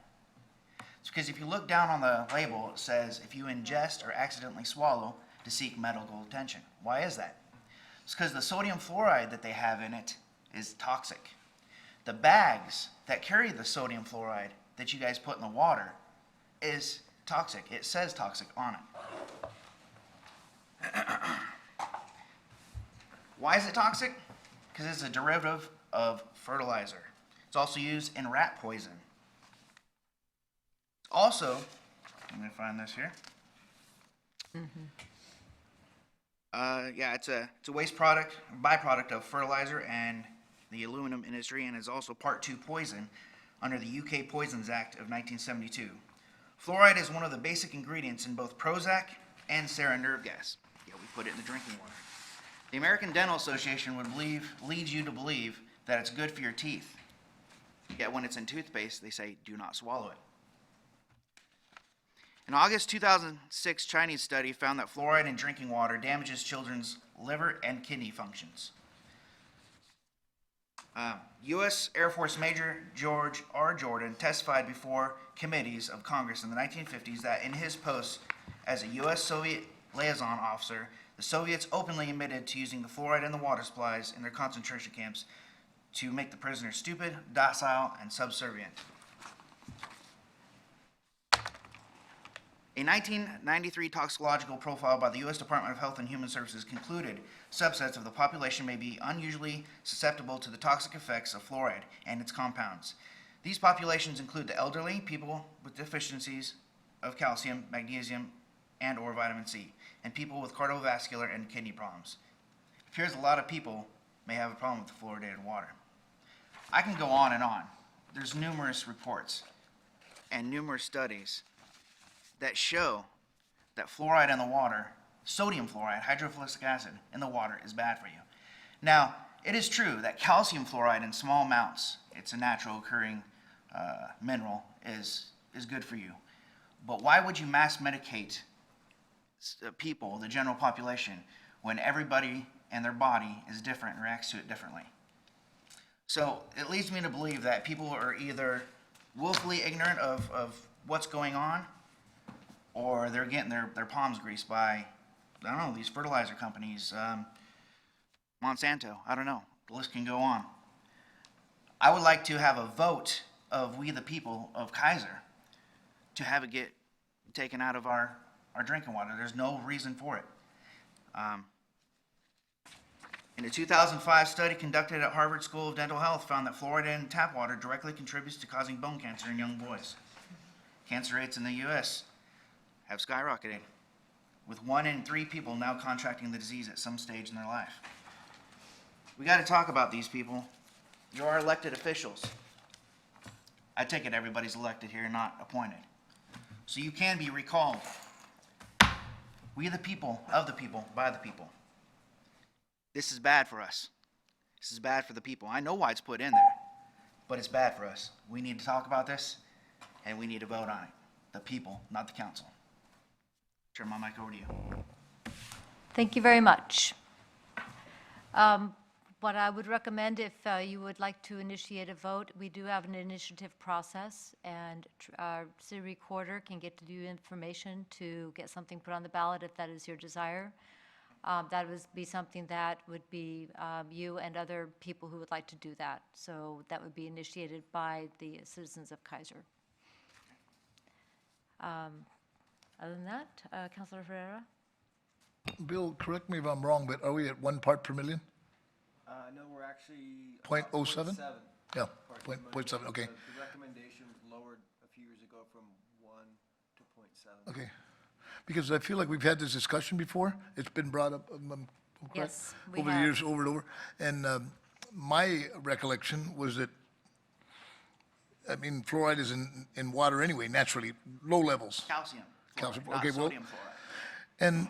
And from what I've heard, and I've worked around this for many years, the fluoride is supposed to be good for your teeth, and there's both sides that have been talking about this, but at low levels that we use that are under 1 part per million, It takes 2 tablespoons of machine oil to contaminate a whole ship's drinking water supply. well, that might sound Poison is good. poison. You know, if it's bad for you, it's bad for you. You know, some people ingest more. Some people drink water as opposed to drinking soda or what other drinks they have. I guess my concern was in looking at it, when I did the research on it, I came to the conclusion that the majority of people majority of folks use it on the water because they feel it's really safe. And, I mean, there's federal laws on safety of water and As at we the all low know, levels. you work for government. The government lies. Okay, I don't have to tell you that. You know. Okay. Sir, what I would ask, though, is that we stay on topic in terms of the issue of fluoride. We are volunteers. Yeah. Yes, I understand. And we are unpaid. I understand. We are neighbors who are serving our community. So if we could stay on the topic of Well, your concern on fluoride, I care about all of you. I appreciate the work that you do and the service that you put into this community. thank you. Okay, but when there's something deadly, I don't want it in my, you know. And we can have that conversation. Absolutely. Thank you. There's enough evidence to say, you know, to the contrary that it's not good for you. Let's have a discussion about it. Let's have a vote of the people. I mean, if Portlandia and all their weirdness can vote it out of their water supply, I think we can. Thank you very much. Thank you. God bless. Have a good night. Danielle and Carlos, you're going to talk to us about the Iris Festival runs and the Iris Festival. Carlos. Thank you for staying with us. And we're still in public testimony. Okay. It's been a long week. Excuse me, I'm ill. I have a cold. So I apologize for my sniffling in advance. I'm Danielle Bethel, the Executive Director of the Keizer Chamber of Commerce. And I'm happy to report, before I introduce Carlos, that tomorrow marks my 1-year anniversary in this job. So, yay! I made it. Somebody said I wouldn't, but I did. And with me is Carlos Soto. He's on our board of directors, and he's also generously stepped up to be our race director for all the runs in Keizer that the chamber hosts. And he's my partner in crime today because Dave Wallery and Scott White were otherwise unavailable, who are the co-chairs for the Keizer Iris Festival. So we submitted several packets because this was my first go-around with the Iris Festival. So I believe you received that, hopefully? Okay, good. Which is the parade or special event permit to have the festival in Keizer, along with the gazillion attachments for the locations that we're going to have all the activities. And so, because I'm new, I'm not really exactly sure what I'm supposed to be doing besides answering your questions. So, yes, that's right. Do we have, and this is my bad. Okay, there it is. What we're going to do is we want to hear from you, just a brief overview about what's going to be happening at the festival. And then item 8A, we will vote on the suspension of the vendor. Actually, we have the temporary use permit on 8A and then the vendor one on 8B. So we will take care of those under the next section of our orders of business. So Great. this is your time to brag on the festival a little bit and let us know how things are going to unfold this year. Well, there's a lot happening. As you all know, the Iris Festival takes almost a full year to plan. And we have a group of about 9 committed volunteers that have been meeting since January, and some that come and go. We're meeting every Monday morning at 9 o'clock at the Keizer Chamber office. And one of the things that I wanted to see happen when I took a good look at the end of the Iris Festival last year was to have an individual person really champion every part of the festival and not just have one person kind of have their hand in all those pots to help with efficiency and growth. So we have that. We've achieved those individuals. And I think we're about 3 weeks ahead of schedule for planning, with the exception of this application because it was quite mundane for me. But the festival itself is all of the month of May. May 4th is the Mayor's Prayer Breakfast, which the mayor is planning with Alicia Self, which is pretty great. And then every weekend from there, there's an event, the Distinguished Young Women's, I don't know what it is that they do, I haven't been, but it's a celebration of their awesomeness, basically, and 2 gals get scholarship nominated. program. Thank you, it's a scholarship program. I don't know anything about it. We're trying to incorporate all the events that are happening in Keizer during the month of May, so I've been working with Shriners Iris Gardens on their activities so we can advertise them. We've already got some advertising out. I don't know if you all received the Advantage coupon guide that comes out. We had an insert and then a page in that, and people were pretty excited to be able to tack that little insert on their refrigerator, so we've heard just in a couple of days that it was out. We've expanded some of the dead zones of the Iris Festival this year. So usually on Friday, we open the tent around 10:30, but we don't have a ton happening. We have a stage of entertainment, but other than that, there's not a lot of draw to come down to the festival grounds. And so we're hosting a buffet, a $5 buffet, and we have senior centers from the coast coming over to participate in that. Picks and Sticks is a band, a local band, a senior-focused band. They're going to come and perform, so we have some of our senior centers here in town pretty excited to come down. And on Sunday, we went back and forth the last couple of years, the council did, shutting down the Iris Festival pretty early in the day because there just wasn't a lot of attendance. Excuse me, but this year we secured Teen Idol to come down from Portland and perform from 12:30 to 3:30. And so I think we're going to be able to draw a good portion of the Metro parents down this way to see their students perform. And there's, of course, they draw from all over Oregon for that activity. Cool. But I think that'll heighten some of the activities down there. So, and then we have a full range of bands that start on Thursday night. And on Friday and Saturday this year, we're going to keep the tent open until 1:30 a.m. Last year, we were kicking people out the door, trying to get them out at the end of our original close down time. And so we've decided to stay open an hour this year to see how that works. And we will be working with some of the cab companies to see if we can get some transportation out front. Last year that was a challenge, so I wrote down the gentleman's name to see if we can shore that up this year. So anyway. That was an opportune meeting tonight Yes, then. it was, yeah. Fantastic. So any questions from Councilor Ryan? Thank you, Madam Mayor. I know it's a cold season, apparently. Goodness sakes. And I appreciate all of your hard work, both of you and the whole committee, because we fully support you. My question is really two-part, and I'm curious. Before, we've had a couple challenges with local businesses in their own parking lots doing their own kind of thing. Are you allowing that? What's the word on that? I know that there's a special, shutdown in permits and things. So just so that we're clear, so that we can support you when we're asked, how are you handling that this year? I love that they both sat forward as soon as you asked that question. Maybe you should let Shannon answer the question. For me, what we're doing is we're communicating with the businesses that are around the Iris Festival. So 2 years ago, there was a concerned business directly across the street, and I've actually created a partnership with them this year to where we're utilizing their parking lot as ADA accessible parking, Right. and bringing them to the table to be a part of our team rather than a hindrance. Sure. And we did have a conversation this morning with Keizer Fire and another individual at the table about another business that's close by to see if we can bring them to the table. But as far as citywide, that's not anything that I can control. I mean, I know the ordinance.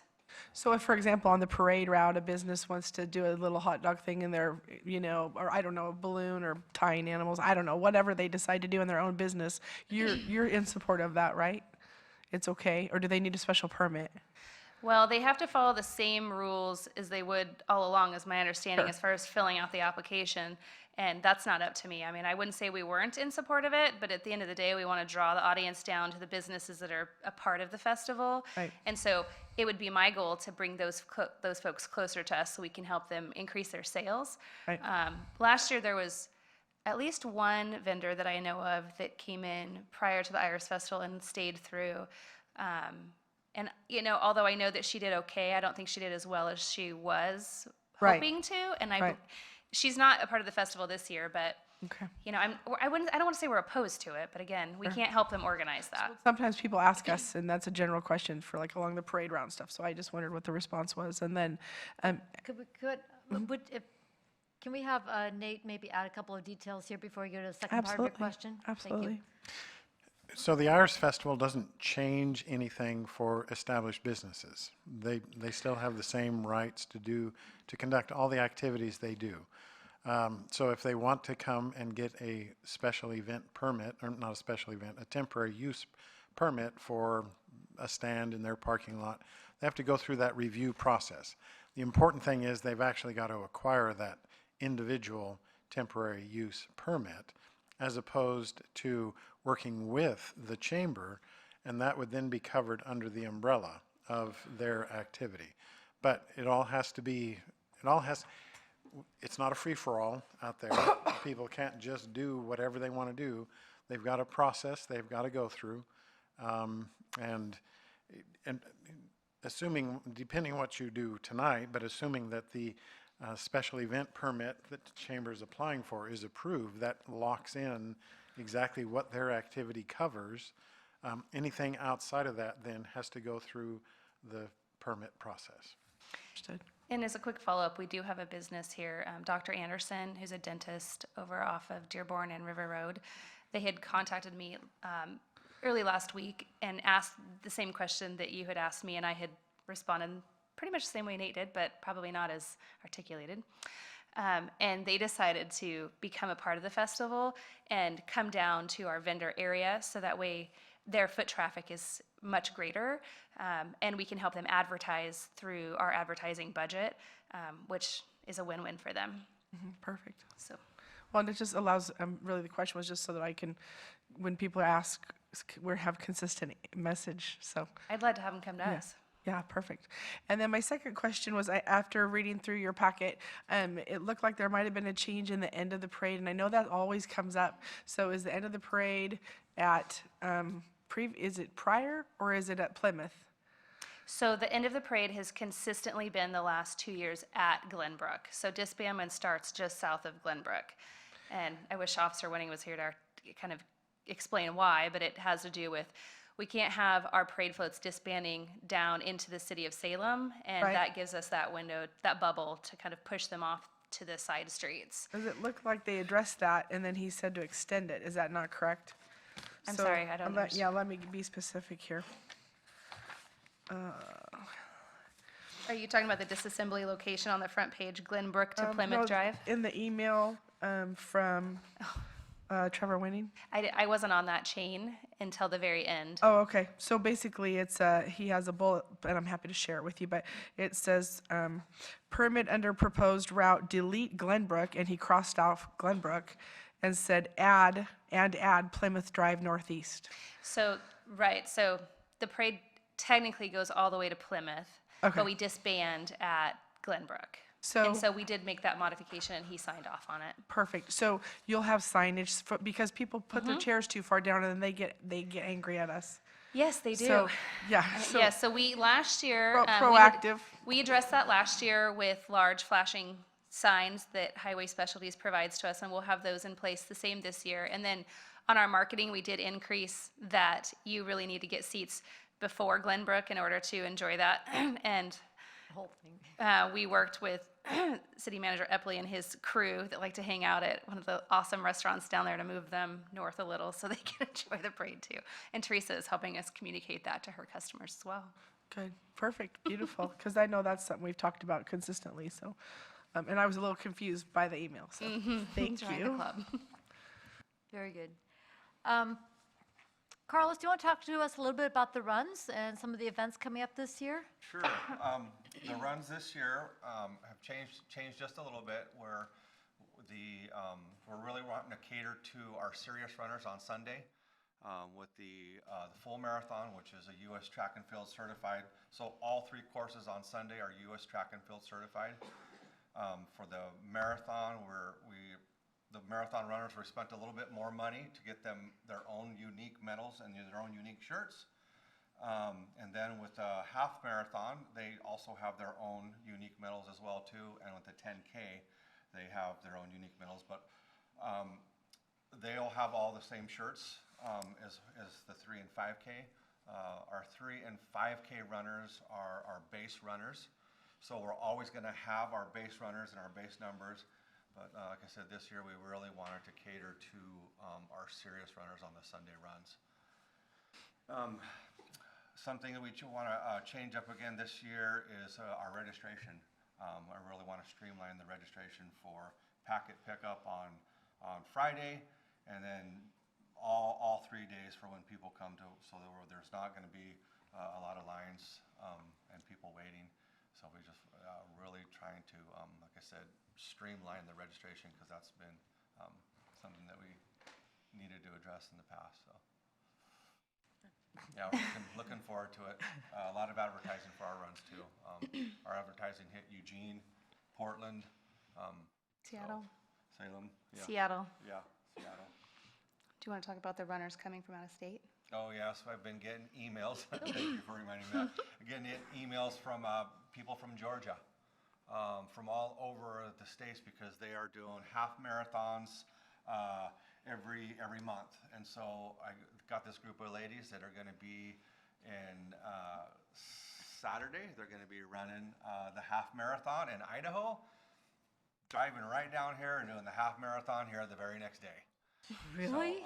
So, yeah, so it's been nice. Been fielding a lot of emails from people from all over the nation about our runs and wanting description. So that's kind of Texas and North Carolina, Uh-huh. California. Really? That is fantastic. I think, would a lot of that have to do with the fact that you've gotten all of these sanctions so they actually get their points toward whatever their competitive goals are? Yes, that has to do a lot with it. So this year I actually put on our certification. Our certification goes through 2024.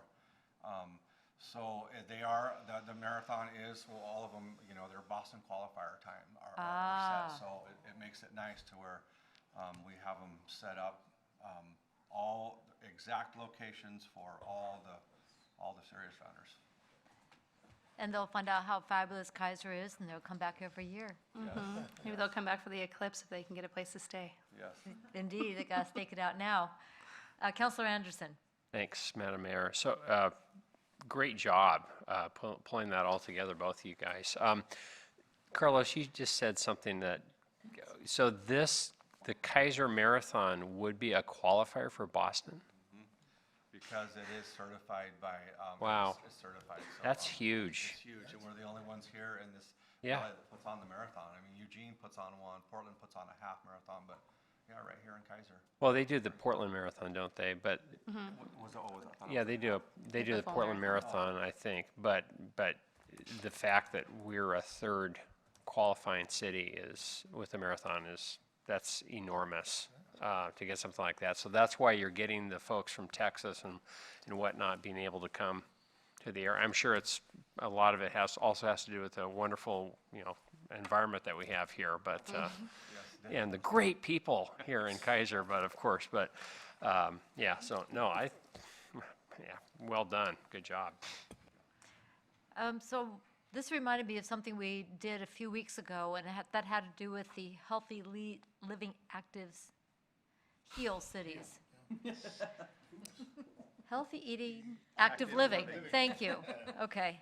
I just did a acronym, brain dump. We talked about how activities that we are already doing, things that we already embrace as a city and as a community, are very compatible. Disclaimer here, folks, my flight landed at 12:30 last night. I got home at 2, so I'm a little bit punchy. Is there something that, as we look at the Heal Cities program, that we can help either advertise with or find some sort of way to connect the marathons and the work that the Chamber is doing with the Heal Cities program that we have signed off on? I'm looking at Matt Lawyer, who is on our Parks Board back there, and I got a head nod going, oh, yeah. I will touch base with the chamber, Madam Mayor. All right, so Matt is going to touch base with the Chamber and see if there's a way to enhance this outreach through the Healthy Eating, Active Living, the HEAL program as well. Seems like an opportunity. Councilor Freeman. Thank you, Madam Mayor. So I just want to give a shout out to the Chamber and Carlos Soto, Dave Wallery, and Bob Shackelford came to the West Keizer Neighborhood Association meeting last week and talked about the runs because they do go through the West Keizer neighborhood as well as other parts of our city. And the West Keizer neighborhood has always passed out flyers to different parts of West Keizer, letting them know that runners will be coming through the neighborhood. So they have all that information, and I know they're coordinating to get that information out. So thank you. So one last question, and I think this goes to you, Danielle. There are some people who need to get to work, have to get around the road closures and so forth. Will there be something on the Chamber website that's easily accessible for that, or is there a way to work with Google Maps for rerouting? I know that during the roundabout closure, Bill was able to call Google Maps and have people rerouted. Are you talking about for the parade and the runs, or? Yes. Well, I think the Google Maps thing is probably a little longer than the duration of what we'll have River Road shut down for, but I can look into it. We don't have anything on our, I'll just full disclosure, our website's actually under repair right now. We're getting a whole new one. So I will talk to our web designer to see if there's something that he can put on there. We do have a map that shows how to get in and out of Salem from the north end and the south end using the west sides of River Road. But we haven't produced one yet for the east side, or no, excuse me, the east side we have, not the west side, because it's a lot more difficult. But I can work with Officer Winning on that, because I think that there's probably some things that he can help us put together. Yeah. That'd be helpful. And for the Sunday runs, I addressed it with the West Keizer Neighbor Association. That's the Sunday runs. It's an open course, so there's nothing closed, but there is going to be signage from here all the way out to 13.1 miles out. And the only thing that's going to be closed is no one's going to be able to have access at that light at the Membran and River Road turning west. That will be closed off until we take the timing system off the road. Okay, and that's good to know. All right. Any other questions or comments? Counselor Herrera? I also want to echo what my colleague over here said. Thanks for all the hard work, Carlos, both of you guys, for everything you've done. And how early you said the street races on Sunday? Yes. How early are they starting real early again? So at 7 a.m., I'll start the full marathon promptly at 7, and then at 8 o'clock, I'll start the half marathon, and 8:15, I'll start the 10K. Okay, so I can't run all three? Yes. You can if you do the marathon. We'll work on that cloning. Thanks again. Start at 5 a.m. I'll have a crew at 5 a.m. setting up all the signs at the West Keizer Hood, all the signs and all the intersections all the way through, and then Good for come you. back and go. Thank you very much. Thank you, Mayor. It's very good. I just wanted to add real quick, we do put up road closure signs, the electronic signs on River Road, about a week in advance before we shut down River Road, so people hopefully get a general idea that we are going to close the road for a period of time. But yes, and I'm just wondering if we do get a map created, because most folks go to City of Keizer to look for that rather than the chamber, can we share that information to get it on the city's website? Okay, and I think there's a work banner with that would be Tracy a on great that? location for it, don't you? Okay, That'd be fine. okay, thank you. Can do. All right, All right. thank you. Thank you very much, and we'll take up these two resolutions right now, unless there's anybody else who would like to address the council under public testimony. All right. Thank you. Thank you very much.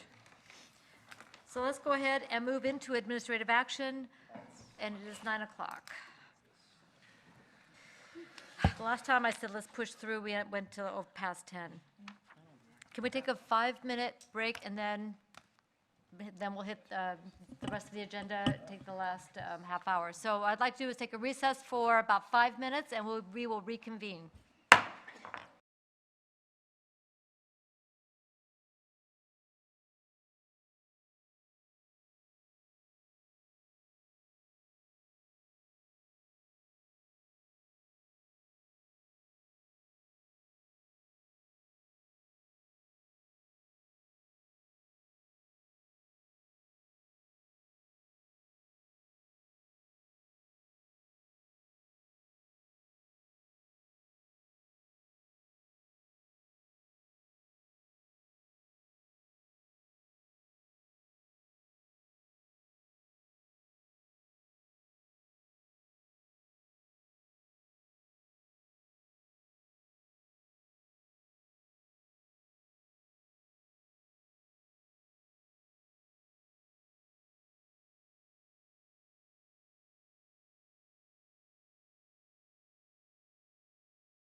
All right, I'd like to reconvene the Keizer City Council, and we are going to move into administrative action.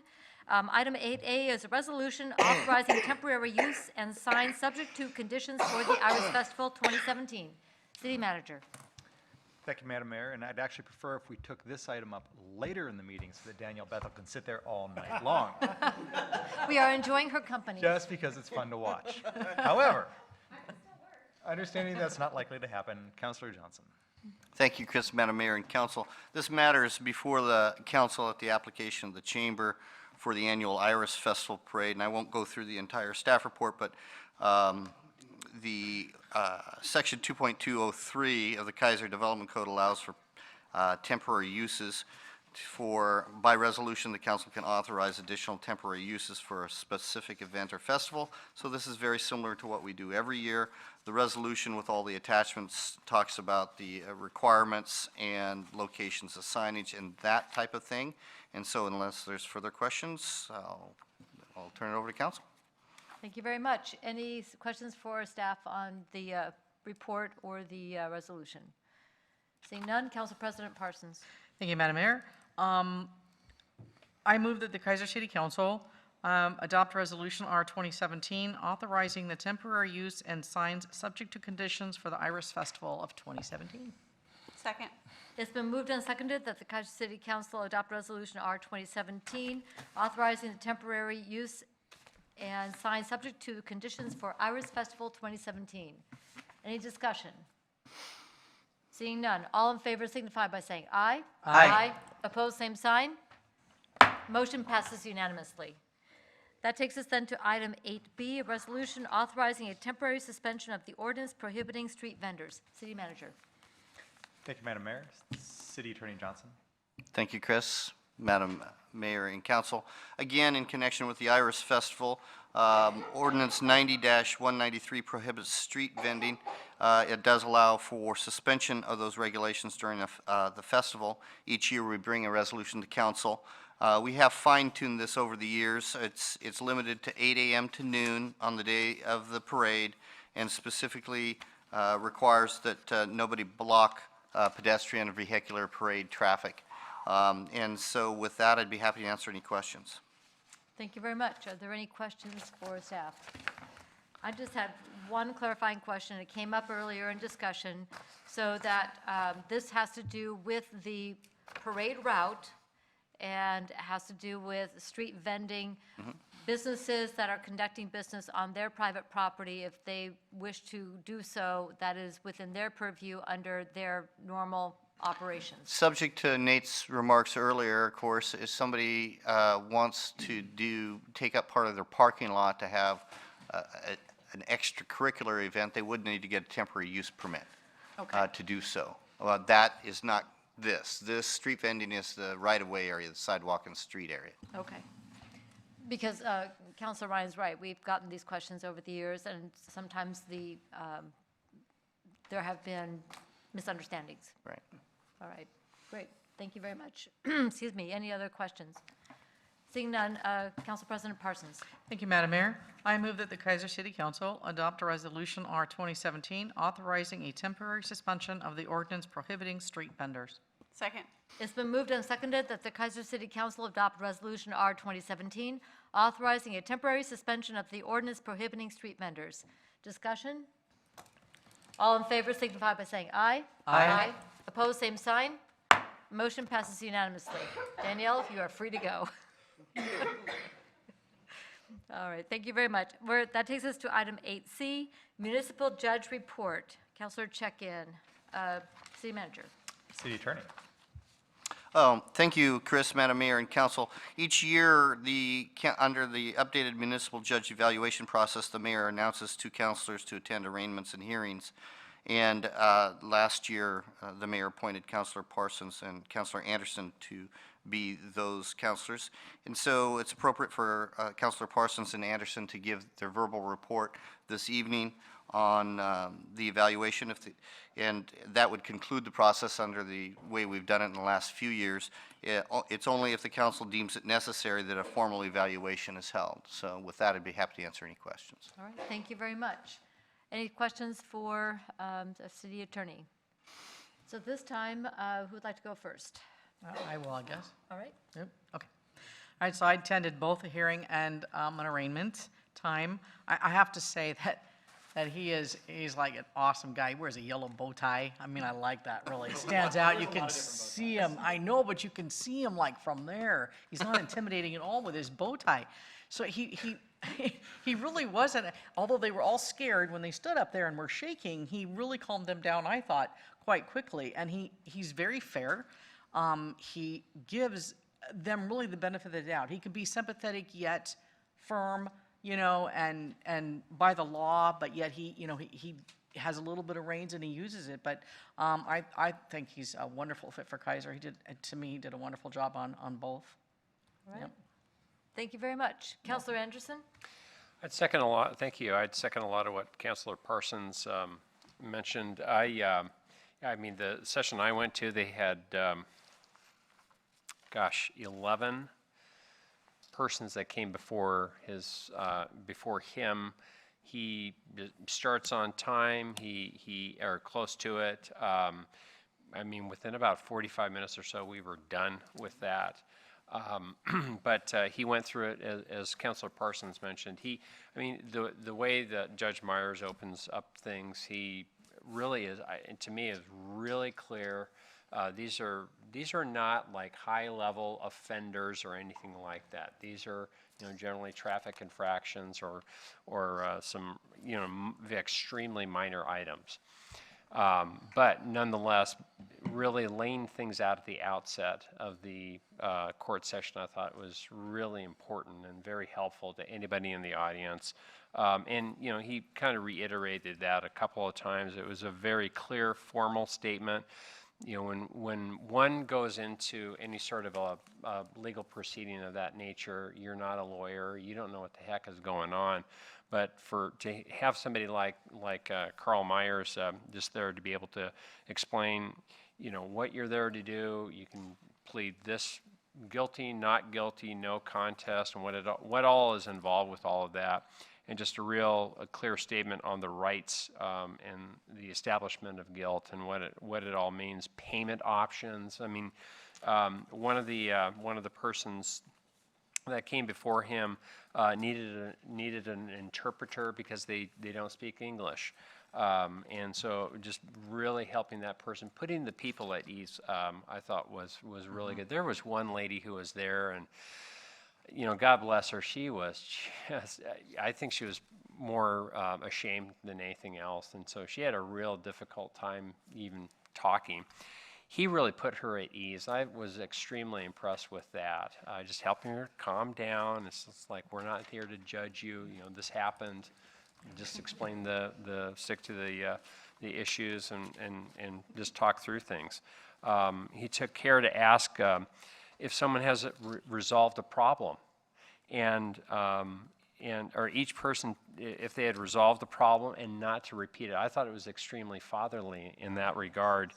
Very compassionate about seeking help and to restore things in these people's lives. They're facing, some hundreds of dollars. He had one person who came, anyway, there were just a couple of interesting issues cases that came up. And one young kid came up. He had a issue speeding. He'd gone through his diversion class or some class, and he talked through things about the importance of what he had learned. So making sure he's educating kids like that. And so while it was a fatherly manner, he was very nice. He had some great banter. He's very approachable in that regard. So just.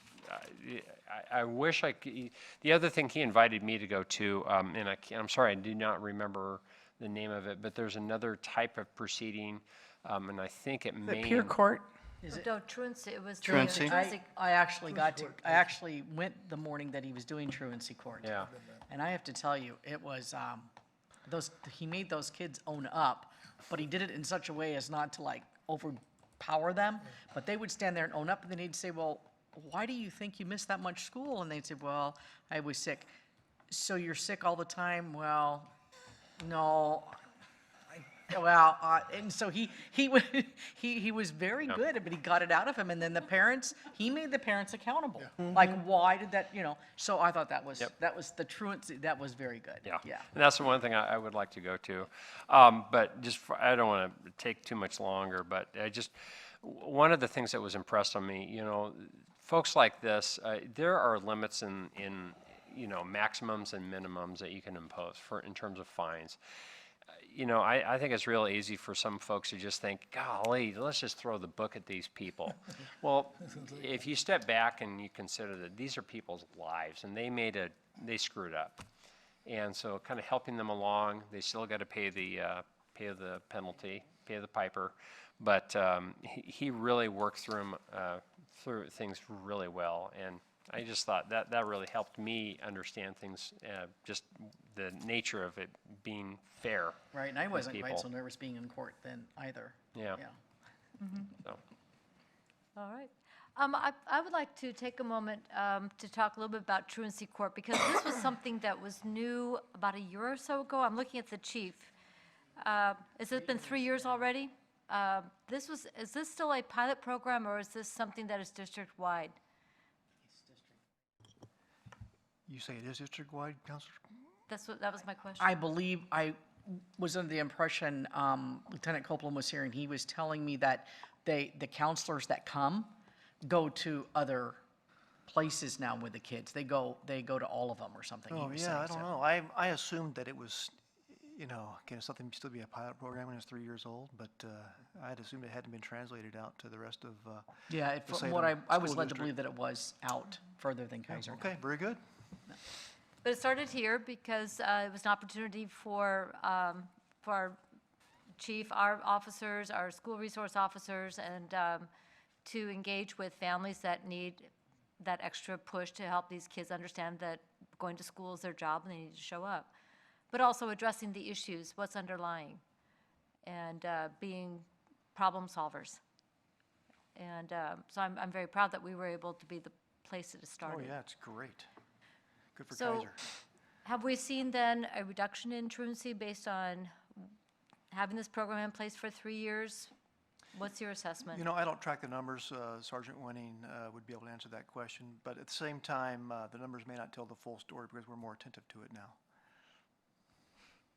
Okay. I know that from talking to the operations director and the superintendent, it has been a success, and they do a resounding success, and they don't want to see it go away. So that tells me that it's working. So we're getting kids that are staying in school, that keeps them on track toward graduation and And out of trouble. We don't mind that either. Constructively occupied. Yeah. All right, thank you. Counselor Ryan? I just wanted to ask if either of you had an opportunity to observe the peer court over the time of your observations. No, I'd highly recommend that. It's a wonderful program that we have, and he does a great job with it, of course. So, thank you. All right. Yeah, the peer court program is something that we've had in place. Since 2004. 2004? Wow. Talking about time flies when you have a good I time. know that because my daughter was a freshman on peer court. She was one of the very first ones. Oh, she was, okay. No, she was on the panel. My son was on the other side. But see, it doesn't follow you all the way through life. There you go. Thank you very much. I appreciate your reports. And then for the upcoming year for 17-18, I'm going to ask counselors Laura Reed and Kim Freeman to also take some time during the year, fiscal year, to observe Judge Myers and give us a report a year from now, if you would do so. All right. Thank you very much. I also encourage folks who want to know more about our municipal judge and what we do here to go ahead and come down and observe, come and learn about what we've got going on here. I really believe that the approach of Judge Myers really is compatible with what we try to do here in Keizer. We try to educate, try to find areas where we can work together to problem solve, and we're trying to build community rather than a punitive system where in all areas that we possibly can. So with that, Now let's move on to item 8D, which is resolution adopting the City of Keizer Council Rules of Procedure, repealing resolutions R 2013-2369, R 2013-2394, and R 2014-2502. City Manager. Thank you, Madam Mayor. City Attorney? Thank you, Chris, Madam Mayor and Council. This came before the council at the April 3 meeting, and the council reviewed the draft rules and recommended or directed us to come back with a resolution formally adopting those. So I have the resolution with a copy of the marked up version. And I made a small change to the recess section that I wanted to point out because it wasn't discussed. Let me grab it real quick. 6.2. Oh, it was how we recess, which we just did, Madam Mayor. And the typical process is just to check with the council, see if a recess is up to the presiding officer usually, so I changed it to match up with what we do. So if there's no objections from the councilors, the presiding officer may recess the meeting. So I made that small change in 6.2. As I indicated in the staff report and as council discussed last meeting, the issue with guest counselor program, we're referring to volunteer coordinating committee, and I've prepared a memorandum to them to consider. And so we'll come back later depending on their recommendation. So with that, I'd be happy to answer any questions. All right, thank you very much. Are there any questions? I just have one before I make the motion. Yes. So is that an amendment to 6.2, or is that something you changed prior? It's in there, so you don't need to, yeah. All right, thank you. Okay. I had the same question. Councilor Ryan? Thank you, Madam Mayor. So question for discussion, is that after the motion or before? Let's go ahead and put a motion on the table, and then we can discuss and the different sections, and then we can make changes as we want. Councilor Parsons? Thank you, Madam Mayor. I move that the Keizer City Council adopt Resolution R 2017, adopting the City of Keizer Council Rules of Procedure, repealing resolutions R 2013-2369, R 2013-2394, and R 2014-2502. Second.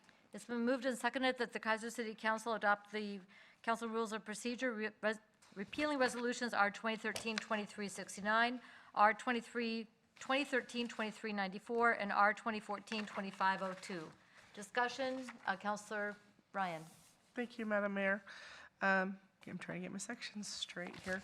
I guess I would like to propose a possible amendment or discussion on page 5, section 5, decorum and order, 5.2, the language change with the verbiage for the official spokesperson of the council. But I think this is vague. I think, and I'm looking, I tried to read this document as if it could be 10 years or 20 years down the line since we're setting precedent. And I think that, I think all of us do a pretty good job of clarifying when we're speaking out in public about, this is my opinion, as we've talked about. But I think that maybe it would be more in favor to say specifically that the mayor is a official spokesperson of the council based on votes or things we've come together and voted on as a entity versus individually talking in public or in the media, so that there's two different things. So do you have proposed language, or do you want us to? I just wanted to discuss it and see if there was agreement, and if there is agreement, of course, we can come up with something simple. It's just a little bit of an adjustment. I see it as, I don't see a big change, but I didn't know if anybody would agree or disagree with the thought, so. So it's official spokesperson for the council based on adopted policies? Sure. You wear that hat in the community as you're talking for all of us as a council, versus things in general that are not things that we vote on. Right. So just if I'm saying that correctly, Mr. Johnson, to decipher the two? I'm sorry, what was the question? If I'm saying that correctly, to decipher the two as speaking on behalf of the council? Right. For voted items? Right. I mean, it's totally up to council how you want to address this issue. You want to make a language change or not. It just simply says the mayor is the official spokesperson for the council. It goes on to say the councilors cannot make any representation unless authorized by the council or the mayor, and that nothing prevents a councilor from expressing their opinion, as long as they identify that it's their own opinion, not that of the council. So I guess the question is should there be a change to the first sentence or an addition, a separate sentence or a separate phrase added to the first sentence of that paragraph? And that's up to the council to decide. Okay, so is there some, Councilor Herrera? Help me out, Councilor, thank you, Madam Mayor. Help me out, what exactly, could you fine tune exactly where you want to So are you for- talking about that whole red paragraph? The red paragraph is where I'm referring to, but the first sentence where it says the mayor is the official spokesperson for the council, it might maybe an addendum there that speaks on behalf of the council for voted items or things that when the mayor, whoever that may be, I'm thinking futuristic as well, Roland, where where that person is going to be representing the council, they're speaking on behalf of the council when we have come to a vote or when we have agreed on something as a group or as a council versus their own opinion. They don't represent their own opinion or the opinions of others in public or in the media other than things that were voted on. So they're not speaking on behalf of the council with the exception of. I guess I read this differently. I think I am reading it differently too. I think I'm basically saying that the mayor's the official spokesman and we can do our own opinions, but we don't represent the council when we do our own opinions. Am I wrong? Yeah, I mean, you could certainly interpret it that way. I think Councilor Ryan's issue is whether or not there needs to be any qualifying language as to what the mayor would mention as the official spokesperson. So is the mayor limited to speaking on issues that have only been voted on or that has councilor positions? Or, and maybe it's just maybe it's just simply the fact that the mayor is like any other counselor. You can't express, you need to express the mayor just like all you folks need to be clear. If you're expressing an opinion as to yourself, you should clarify that and not say that it's a position of the council so that no one misunderstands. It's stated there, I thought. Councilor Anderson? Thank you. Yeah, I kind of take the tack similar to Councilors Parson and Herrera, I think, on terms of that. The way I read that first sentence is that it's, A, we've got to have some, I think it's important that we have one person who's designated as a spokesperson, but B, it's really somebody who's representative of the council and the city, honestly. Because I think it's that kind of degree that that's kind of how I'm viewing that role of being a spokesperson. Yet, I think that the language is pretty permissive, that if other councilors want to express their own individual opinions, I think the language is pretty clear on that point. Well, and, your point is well taken that it be, especially on items that are voted on or established policy, but also when talking about direction and so forth, as a city councilor for 8 years under the previous mayor, she would have, dialogue with the community about here are policies that we are discussing, here are some visions going forward, and spoke on behalf of the council in terms of where some direction setting as well as things that have been voted upon. So there was some latitude there. She would also be quite careful on, these are the things that are conceptual, these are the things that are in process, these are the things that are done. So I think there was clarity there, but. Well, and I think, and Councilor Anderson, to your point, it's not to remove that pet spokesperson or, or to take that away. She or he or whoever that would be is definitely the spokesperson as the council for things that are coming to council, for sure. But there are things in our community that maybe aren't coming to council when conversations come up or radio interviews or things like that, where their opinion looks like it's the opinion of the council, where she or he would separate themselves. This is my opinion, not the opinion as mayor or as councilor. See what I'm saying? It separates it, just like we would separate ourselves. It just separates that person as well. So it doesn't look like wherever that person's speaking, that they're speaking on behalf of the entire council, when in fact they're not. If that makes sense. So it doesn't change that that person's still the spokesperson. it just removes their opinion or on things that aren't before the council. And it was just an addendum language change to have we all follow the same procedure. So. I think the limitation of saying that something that has been actually a motion that has been voted on might be a little bit limiting, because we could also have items that have been by consensus or that are Right. out there in the community. For example, we have not had a vote on the, parks and police funding issues and so forth. We're leading that conversation in the community, saying these are things we are asking people to look at, for example.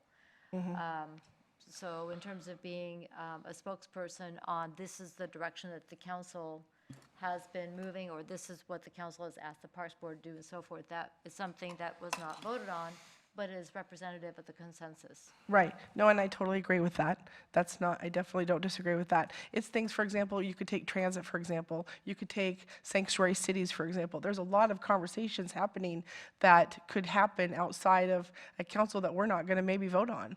That it would be, that those are my areas of example, I guess, if you will. So, for example, back when we had transit, for example, and we all had our own opinions on it, but it's not something that we voted on. See what I'm saying? We didn't take a direction as a city. We each had very separate opinions. So, just as an example, then of course you're not speaking on behalf of the council or that person, only on things that are as a lead and separating ourselves. So it's just an addendum, really, was my suggestion of qualifying the two. So, with the approval of all of you, if you agreed and it made sense. I think that's what it says, though.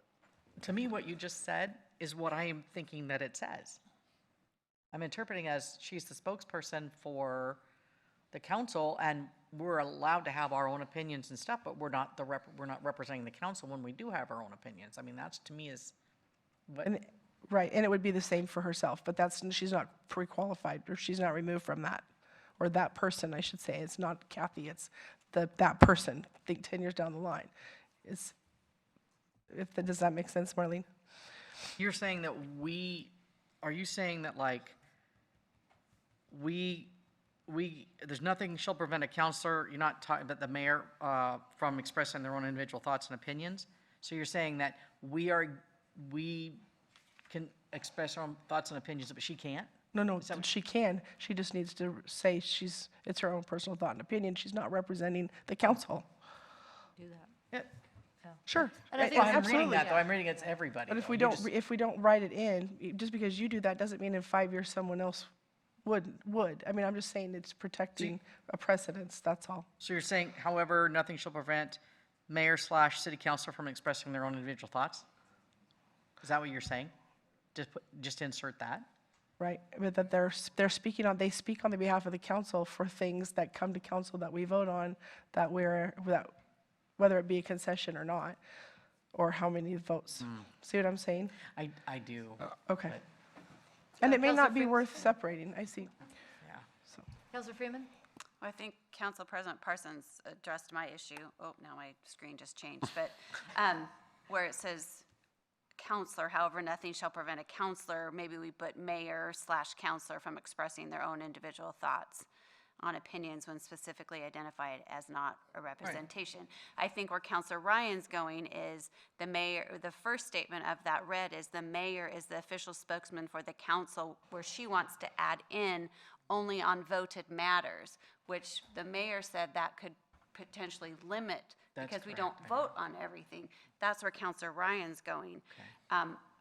Personally, I think that would limit the mayor, in my opinion. But maybe just adding the mayor/counselor down below, then the mayor, whomever that is, can express their own individual thoughts, and they're not speaking on behalf of the city. And sorry. So that's all I had to say. Yeah, I think it's a good add. Councilor Anderson? Well, just a thought, and I appreciate the discussion here. I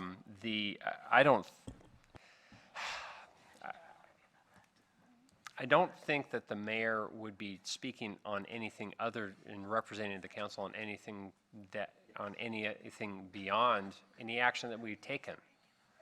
So from my perspective, there's no need to get more specific than what that is in terms of, insofar as that is concerned.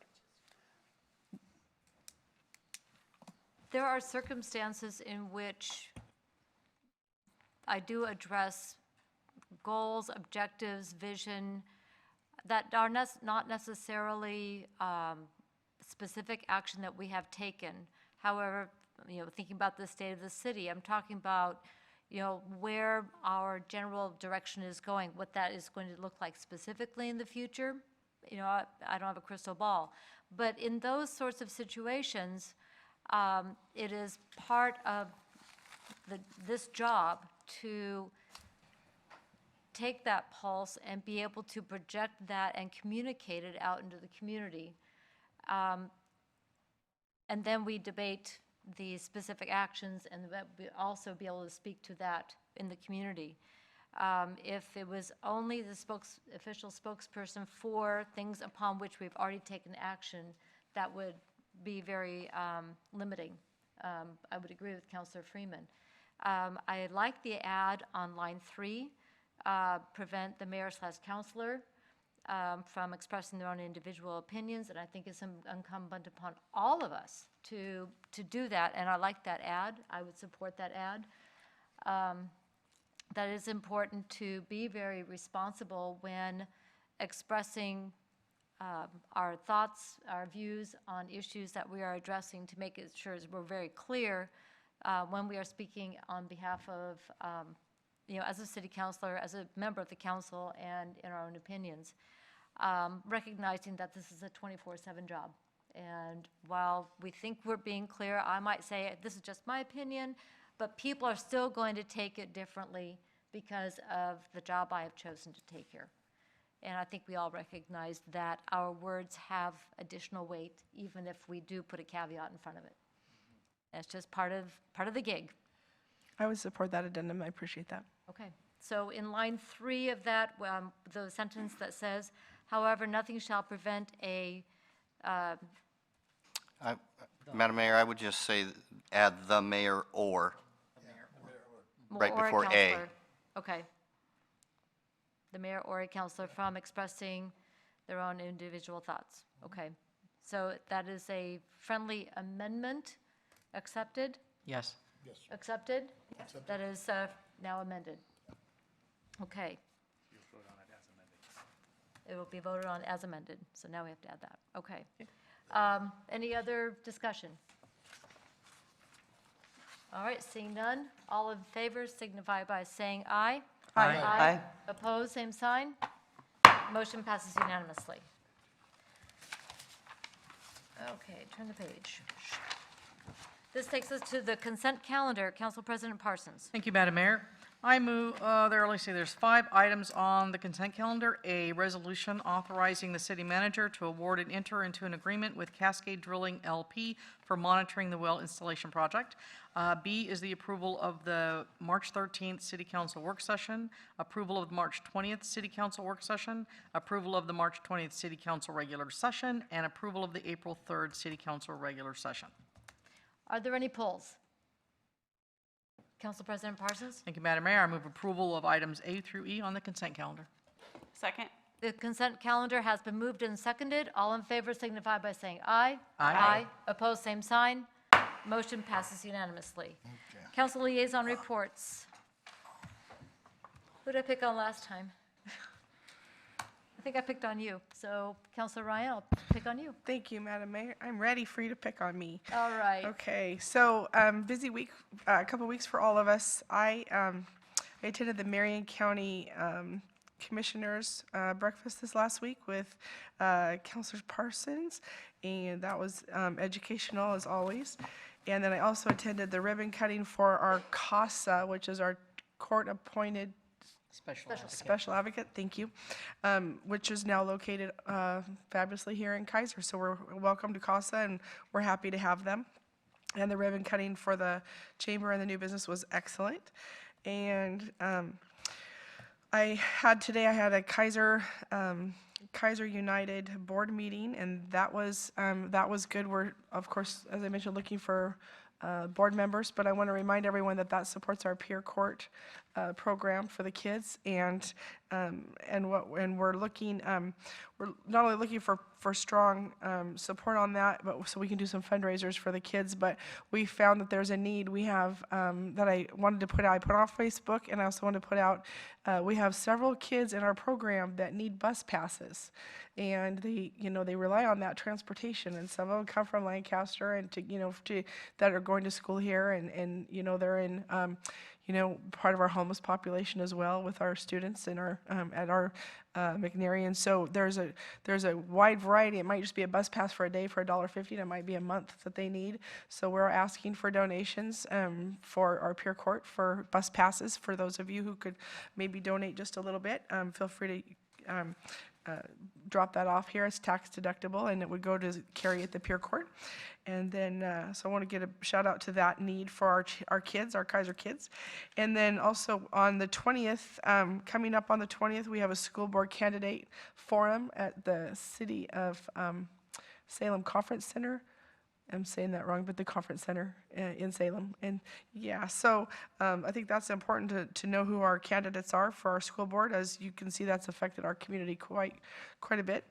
And then SCEF is having an open house in that Salem Keizer Education Foundation. That's Saturday the 22nd, and it's their birthday celebration downtown, also at the Civic Center. And then there's a ribbon cutting for Liberty House, which supports so many of our Keizer kids. So on the 26th, and I have an art meeting tomorrow night, so I'll have a better report on that on my follow-up. Thank you very much. All right, very good. Thank you very much.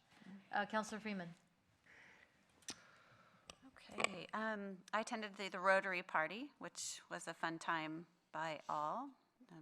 Sorry to say none of us won the $10,000 or the travel voucher, or maybe you went home with some great silent auction gifts. They had some great tables, so great shout out to everyone at Rotary. I attended the Planning Commission just as someone in the audience, and the one thing I will encourage everyone here and the committees that you serve on is to please have everyone speak into the microphone. I sat in the third row out in our lobby, and I could barely hear people on the Planning Commission. So if you're on the committees, make sure your people are speaking into the microphone. So shout out there. I attended the West Keizer Neighborhood Association meeting, as I said earlier, and we had a presentation from the Iris Festival, Carlos and the Runs. There will be, starting Monday night, so tonight, on River Road, we will be having some storm line repairs. So just be aware on River Road from 7 p.m. to 5 a.m. There's spot repairs on River Road, so it's Shamawa south to the city limits. And then we were awarded a $4,000 grant from ODOT, so Oregon Department of Transportation, for a speed grant. So they will be, Sergeant Winning will be coordinating some officers to be in our city looking for speeders. So there's a warning to everyone: if you're out there, make sure you're checking your speedometer and slowing down. So that's a great win for us as well. On April 30th, which is a Sunday, is the Monster Cookie Ride. So if anyone knows Hirsch Sangster, you know that's all he's been talking about. But while I'm bringing that up, their route does come back through Keizer. So they start at the state capitol, go to Shampooey, and come back through Keizer, and especially through the West Keizer neighborhood. So you will see them down Windsor Island Road, Shoreline, and heading back to the capitol. As we've heard from some of our committee members, April is Volunteer Appreciation Month. So on behalf of everyone that serves on the Volunteer Coordinating Committee, they have been meeting, they've been going to every committee meeting and handing out fabulous cookies and saying thank you. So on behalf of everyone that took extra time from the Volunteer Coordinating Committee to go to the committees, it's greatly appreciated. As we heard earlier from Danielle Bethel from the Keizer Chamber, next month is Iris Festival. So I'm sure they're going to be looking for volunteers. So check out their website if you would like to volunteer. 2 hours, 1 hour, all day, I'm sure they will find a great spot for you. That's all I have. Thank you. Thank you very much. Councilor Reed. Thank you, Madam Mayor. On the 4th of April, we had the 8th grade parent night over at McNary, and that was an excellent opportunity for our incoming 8th graders to meet some teachers and get a good feel for what they're in for the next 4 years. And that was very well attended, and it was good to see so many parents out there and so many kids just really interested in that next step. I went to an Oregon Ask reception that was hosted at the Gilbert House, and this was an organization that was supporting summer programs. So throughout the district, we have many different summer programs offered in a variety of contexts. Even they're not all academic. There are CTE programs. There are special groups with summer programs, and at McNary this year, we are only offering the 8th grade bridge program. Last summer and previous summers, we have had other summer programs there as far as credit recovery or AP boot camp and so forth. But this year, because of budget cuts, we are only offering that one program. But summer programs are an excellent way to keep the kids engaged in school, and it's a way to shut that close the achievement gap, and that's what the Oregon Ask was really supporting. And so it was very informational and very helpful to find out more about that, and the organizations that are supporting that, supporting those kinds of efforts. I went to the Celtic Closet opening that was, the McNary is working together with the No group, and it was a fantastically attended opening. Lots of excellent people were supporting that, and basically this is a situation where the students who have needs can go and pick up food items, they can pick up clothing items, they can pick up nice button-down shirts for interviews. They can pick up the things that they need to be able to help support them as they strive to improve their lives, and those students are referred through their counselors. So if you have donation items, and bring them to McNary and bring them to the counseling office, and they will see that gets into that. But it's a wonderful partnership between McNary and the community. And again, a big thank you to all of those involved with the Keizer women and that organization. The choir did a very good showing at state, or at the district competition rather, and earned a berth at state, so that's exciting. And on Thursday, they had a coffee shop concert, and I was just really impressed with the talent of these young people. They were performing original songs, they were doing solos and duets and small group ensembles, and it's just a wonderful opportunity for students to be able to showcase what they can do, and it's really impressive. And we have these periodically at McNary, and it's just an excellent night of entertainment, regardless if you have kids at McNary or not. I also attended the Good Friday prayer breakfast that the YMCA sponsored with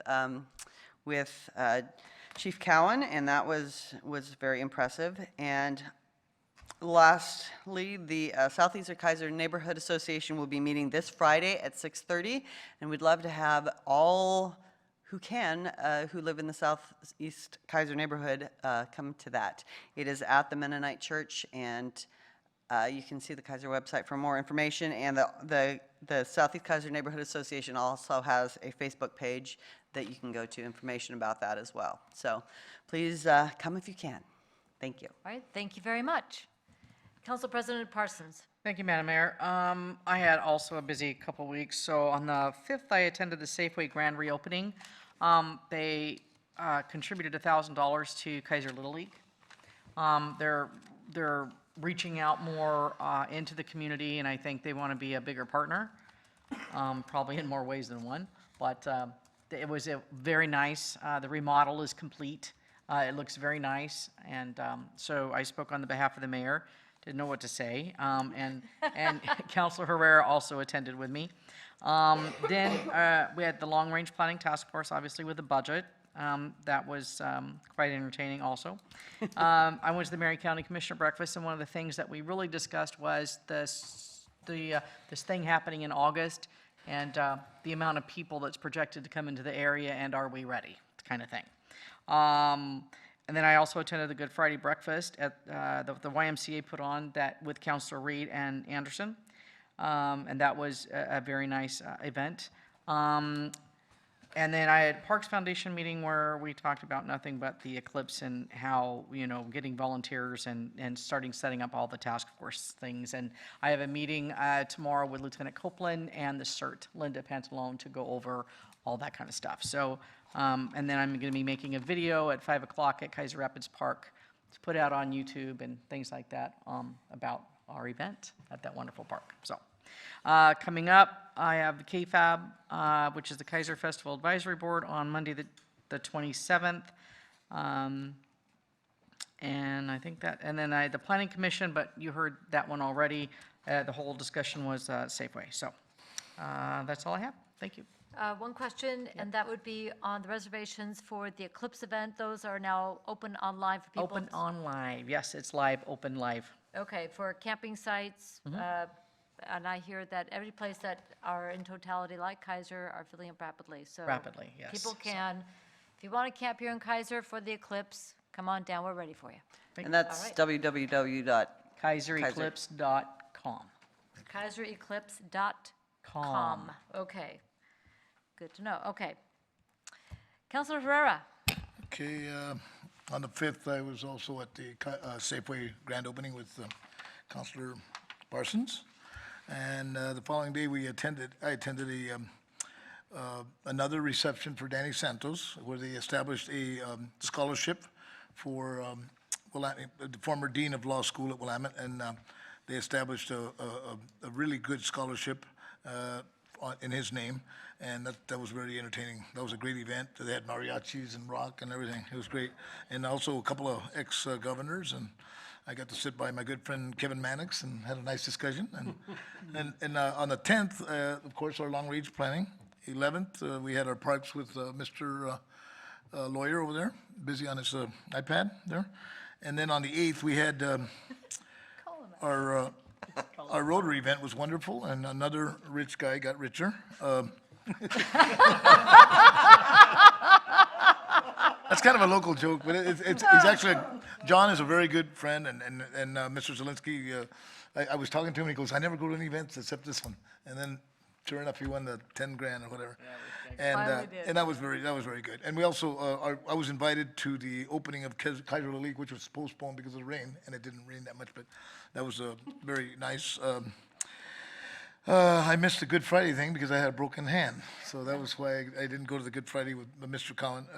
Also, Mr. Cowan, Chief Cowan, was happened to be a guest speaker for our Cow Club that week, and which reminds me, our Cow Club will be going to Avamere to entertain the residents with a little bunco, which I learned to play. It's very good. Also, I'm here to report on former mayor and councilor Dennis Coho. He's in the hospital. He had another little episode, but they put a stand, and he's doing fine. He's going to go home hopefully tomorrow, and he's quite a character in there. He's fun. And I also wanted to say that, to continue supporting our McNary athlete. I know that particular part of your. But I mean, baseball's in season. Softball, track is a lot of fun. By the way, track needs volunteers. I can't do it right now because I'm not capable, but that's always a good thing to You could support our time, local Roland, you could time. All it takes is one little. But I do like track. I enjoy watching that. It's kind of interesting how you don't know who's winning. I always thought we win when my son's playing, and then the next day you read the paper, we lost. But anyway, it's interesting. Also, I want to remind everybody that Saturday is Earth Day, so love your mother. Yep. Thank you. That's it. All right, thank you very much. And by the way, having a broken arm is not a prerequisite for council service. So, there we go. Just as Councilor Ryan and I also discovered that having broken ankles was not a prerequisite either when we were running 2.5 years ago. Yeah, we did. Yeah. Councilor Anderson. I am not breaking my arm. I'm sorry. Get it. Thank you. Mr. Lawyer already reported on Clagga Creek Watershed Council, and again, just doing a great job. It's really a privilege to be able to liaison with that group. Keizer Chamber Board met on April 5th, and some of us got to our office and then realized that there was a Keizer Chamber Board meeting that day, so my apologies for that. That was complete oversight. But a couple of things to report. They are doing a fabulous job increasing the membership there. They've got 70 new members since last March 2016, that is. So exceptional growth there. So great things are happening at the Keizer Chamber. And they're also, the other thing to point out is just the number of folks that are stopping by the office. They've seen an increase in foot traffic there, which means that that's a great resource for this entire community and our area businesses. So personally, I've got coming up Economic Development Commission meeting Thursday? Wednesday, I meant to say. Yes, Thursday, I mean. Yeah. Funny guy. So looking forward to that one and seeing how we can kickstart that or restart that one. And then Councilor Reed already noted some items about music, but we are seeing an uptick in it is the time of season for our concerts and festivals and things like that. So definitely we're seeing that with our high school orchestras, band, and choir. Speaking of which, only because I happen to have a child who is in the Whitaker Choir, but next Tuesday, April 25th, they're going to be hosting a choir festival at Dayspring all day long. And so all three of their choirs are going to be performing along with 14 other choirs. So they need some help with registration tables and so forth, probably parents of kids that are at Whitaker, but definitely yet another opportunity for some volunteer activity or involvement there as well. So just point that out. And that concludes my report. Thanks. All right, thank you very much. Just a couple things to add. I would like to thank Council President Parsons and the council for filling in for me. I was away for family needs over the last several days, and I didn't have to worry about a thing. So I really appreciate y'all and your good thoughts. Just a couple other things. The Mimbalament Area Commission on Transportation celebrated their 20th anniversary. It is the oldest established area commission or act in the state and has been a model for collaboration in our three-county area, Marion, Polk, and Yamhill. And some of the leadership that has come through the act has been instrumental in helping other area commissions be established and has really shown that collaboration gets the job done. So I'm very pleased to be a part of this group representing Keizer and helping bring projects to fruition that help not just our city of Keizer, but our area be fruitful. The same day, I happened to miss, because of the commission meeting, I missed the student art show opening, but please don't you miss this fabulous display out here, right here at City Hall. We have art from students throughout the Salem-Keizer School District. This show is put on by the Salem-Keizer Area Education Foundation, SCEF, and there are amazing pieces. We have talented kids in our schools. They are the future for making sure that arts and culture remain vibrant right here in Salem-Keizer. Fantastic show. On the 10th, I attended the third in a series of meetings on CMAQ, which is Congestion Management Air Quality Funding. We are working with the Oregon Department of Transportation and Oregon Transportation Commission, the OTC, on what this program is going to look like going forward. It's talking about some serious money that comes in for funding transportation projects that help reduce the impact of transportation on air quality statewide. So we're trying to work through how that funding is going to be distributed going forward. Salem-Keizer and Eugene Springfield were determined to be qualified to receive those funds effective now. We have received those funds for 16-18. We want to make sure we're in the mix 19 and going forward. On the 11th, I attended the Heritage Board. You heard a little bit from the president of the foundation board, who is Lyndon Seitz, and talking about helping all of the organizations that are in the Heritage Center working more closely. They have really done a great job starting to bring some deeper collaboration between them, because they are the cultural heartbeat of Keizer, and how do we allow them to be more successful, more sustainable going into the future. lots of great programming. That's a building that we love. It's 100 years old, but we don't want to sit there and look at it and go, ooh, it's an old building.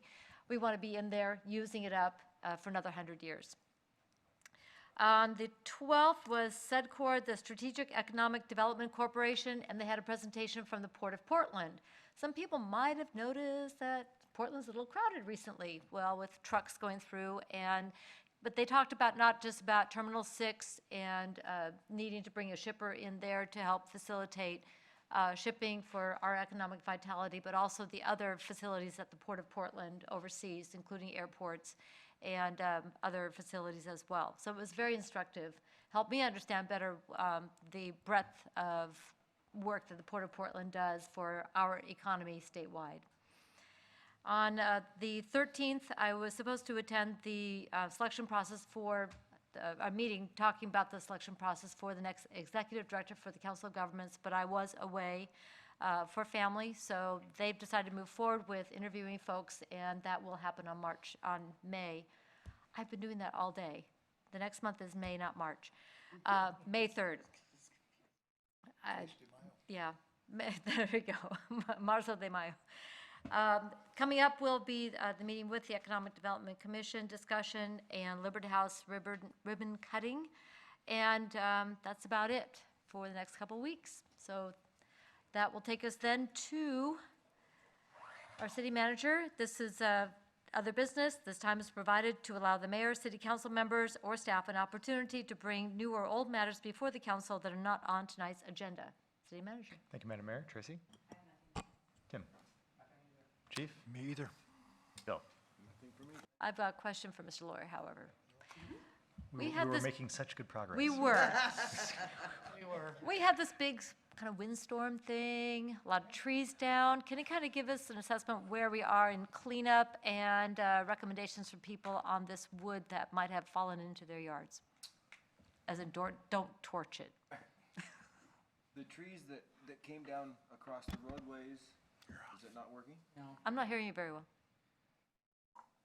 I know how to push the button. Want to try again? Button pressing is actually a planning function, so you could, yeah. Here, let me help you. Is that better? Yes, it is. Okay. We had 2 trees come down across Shamara Road North at about 15th, actually just west of Nomore Street, and one on Shamara Road Northeast, just this side of Springtime. The one on Shamara Road North is completely cleaned up except for the main trunk, which is on private property. Fence was still down as of Sunday. The one on Shamara Road Northeast, the homeowner still needs to finish clearing off the remnants of the tree. It's a large It was cedar, huge. I guess it was. Nate said cedar. I just know it was big. He's responsible to clean up what's left. I talked to him late Friday, and he was going to hopefully have that done in the next few days. They're still working on it today. That's good to hear. Really isn't an impact to traffic other than people pulling out of Springtime Court kind of blocks some of their view.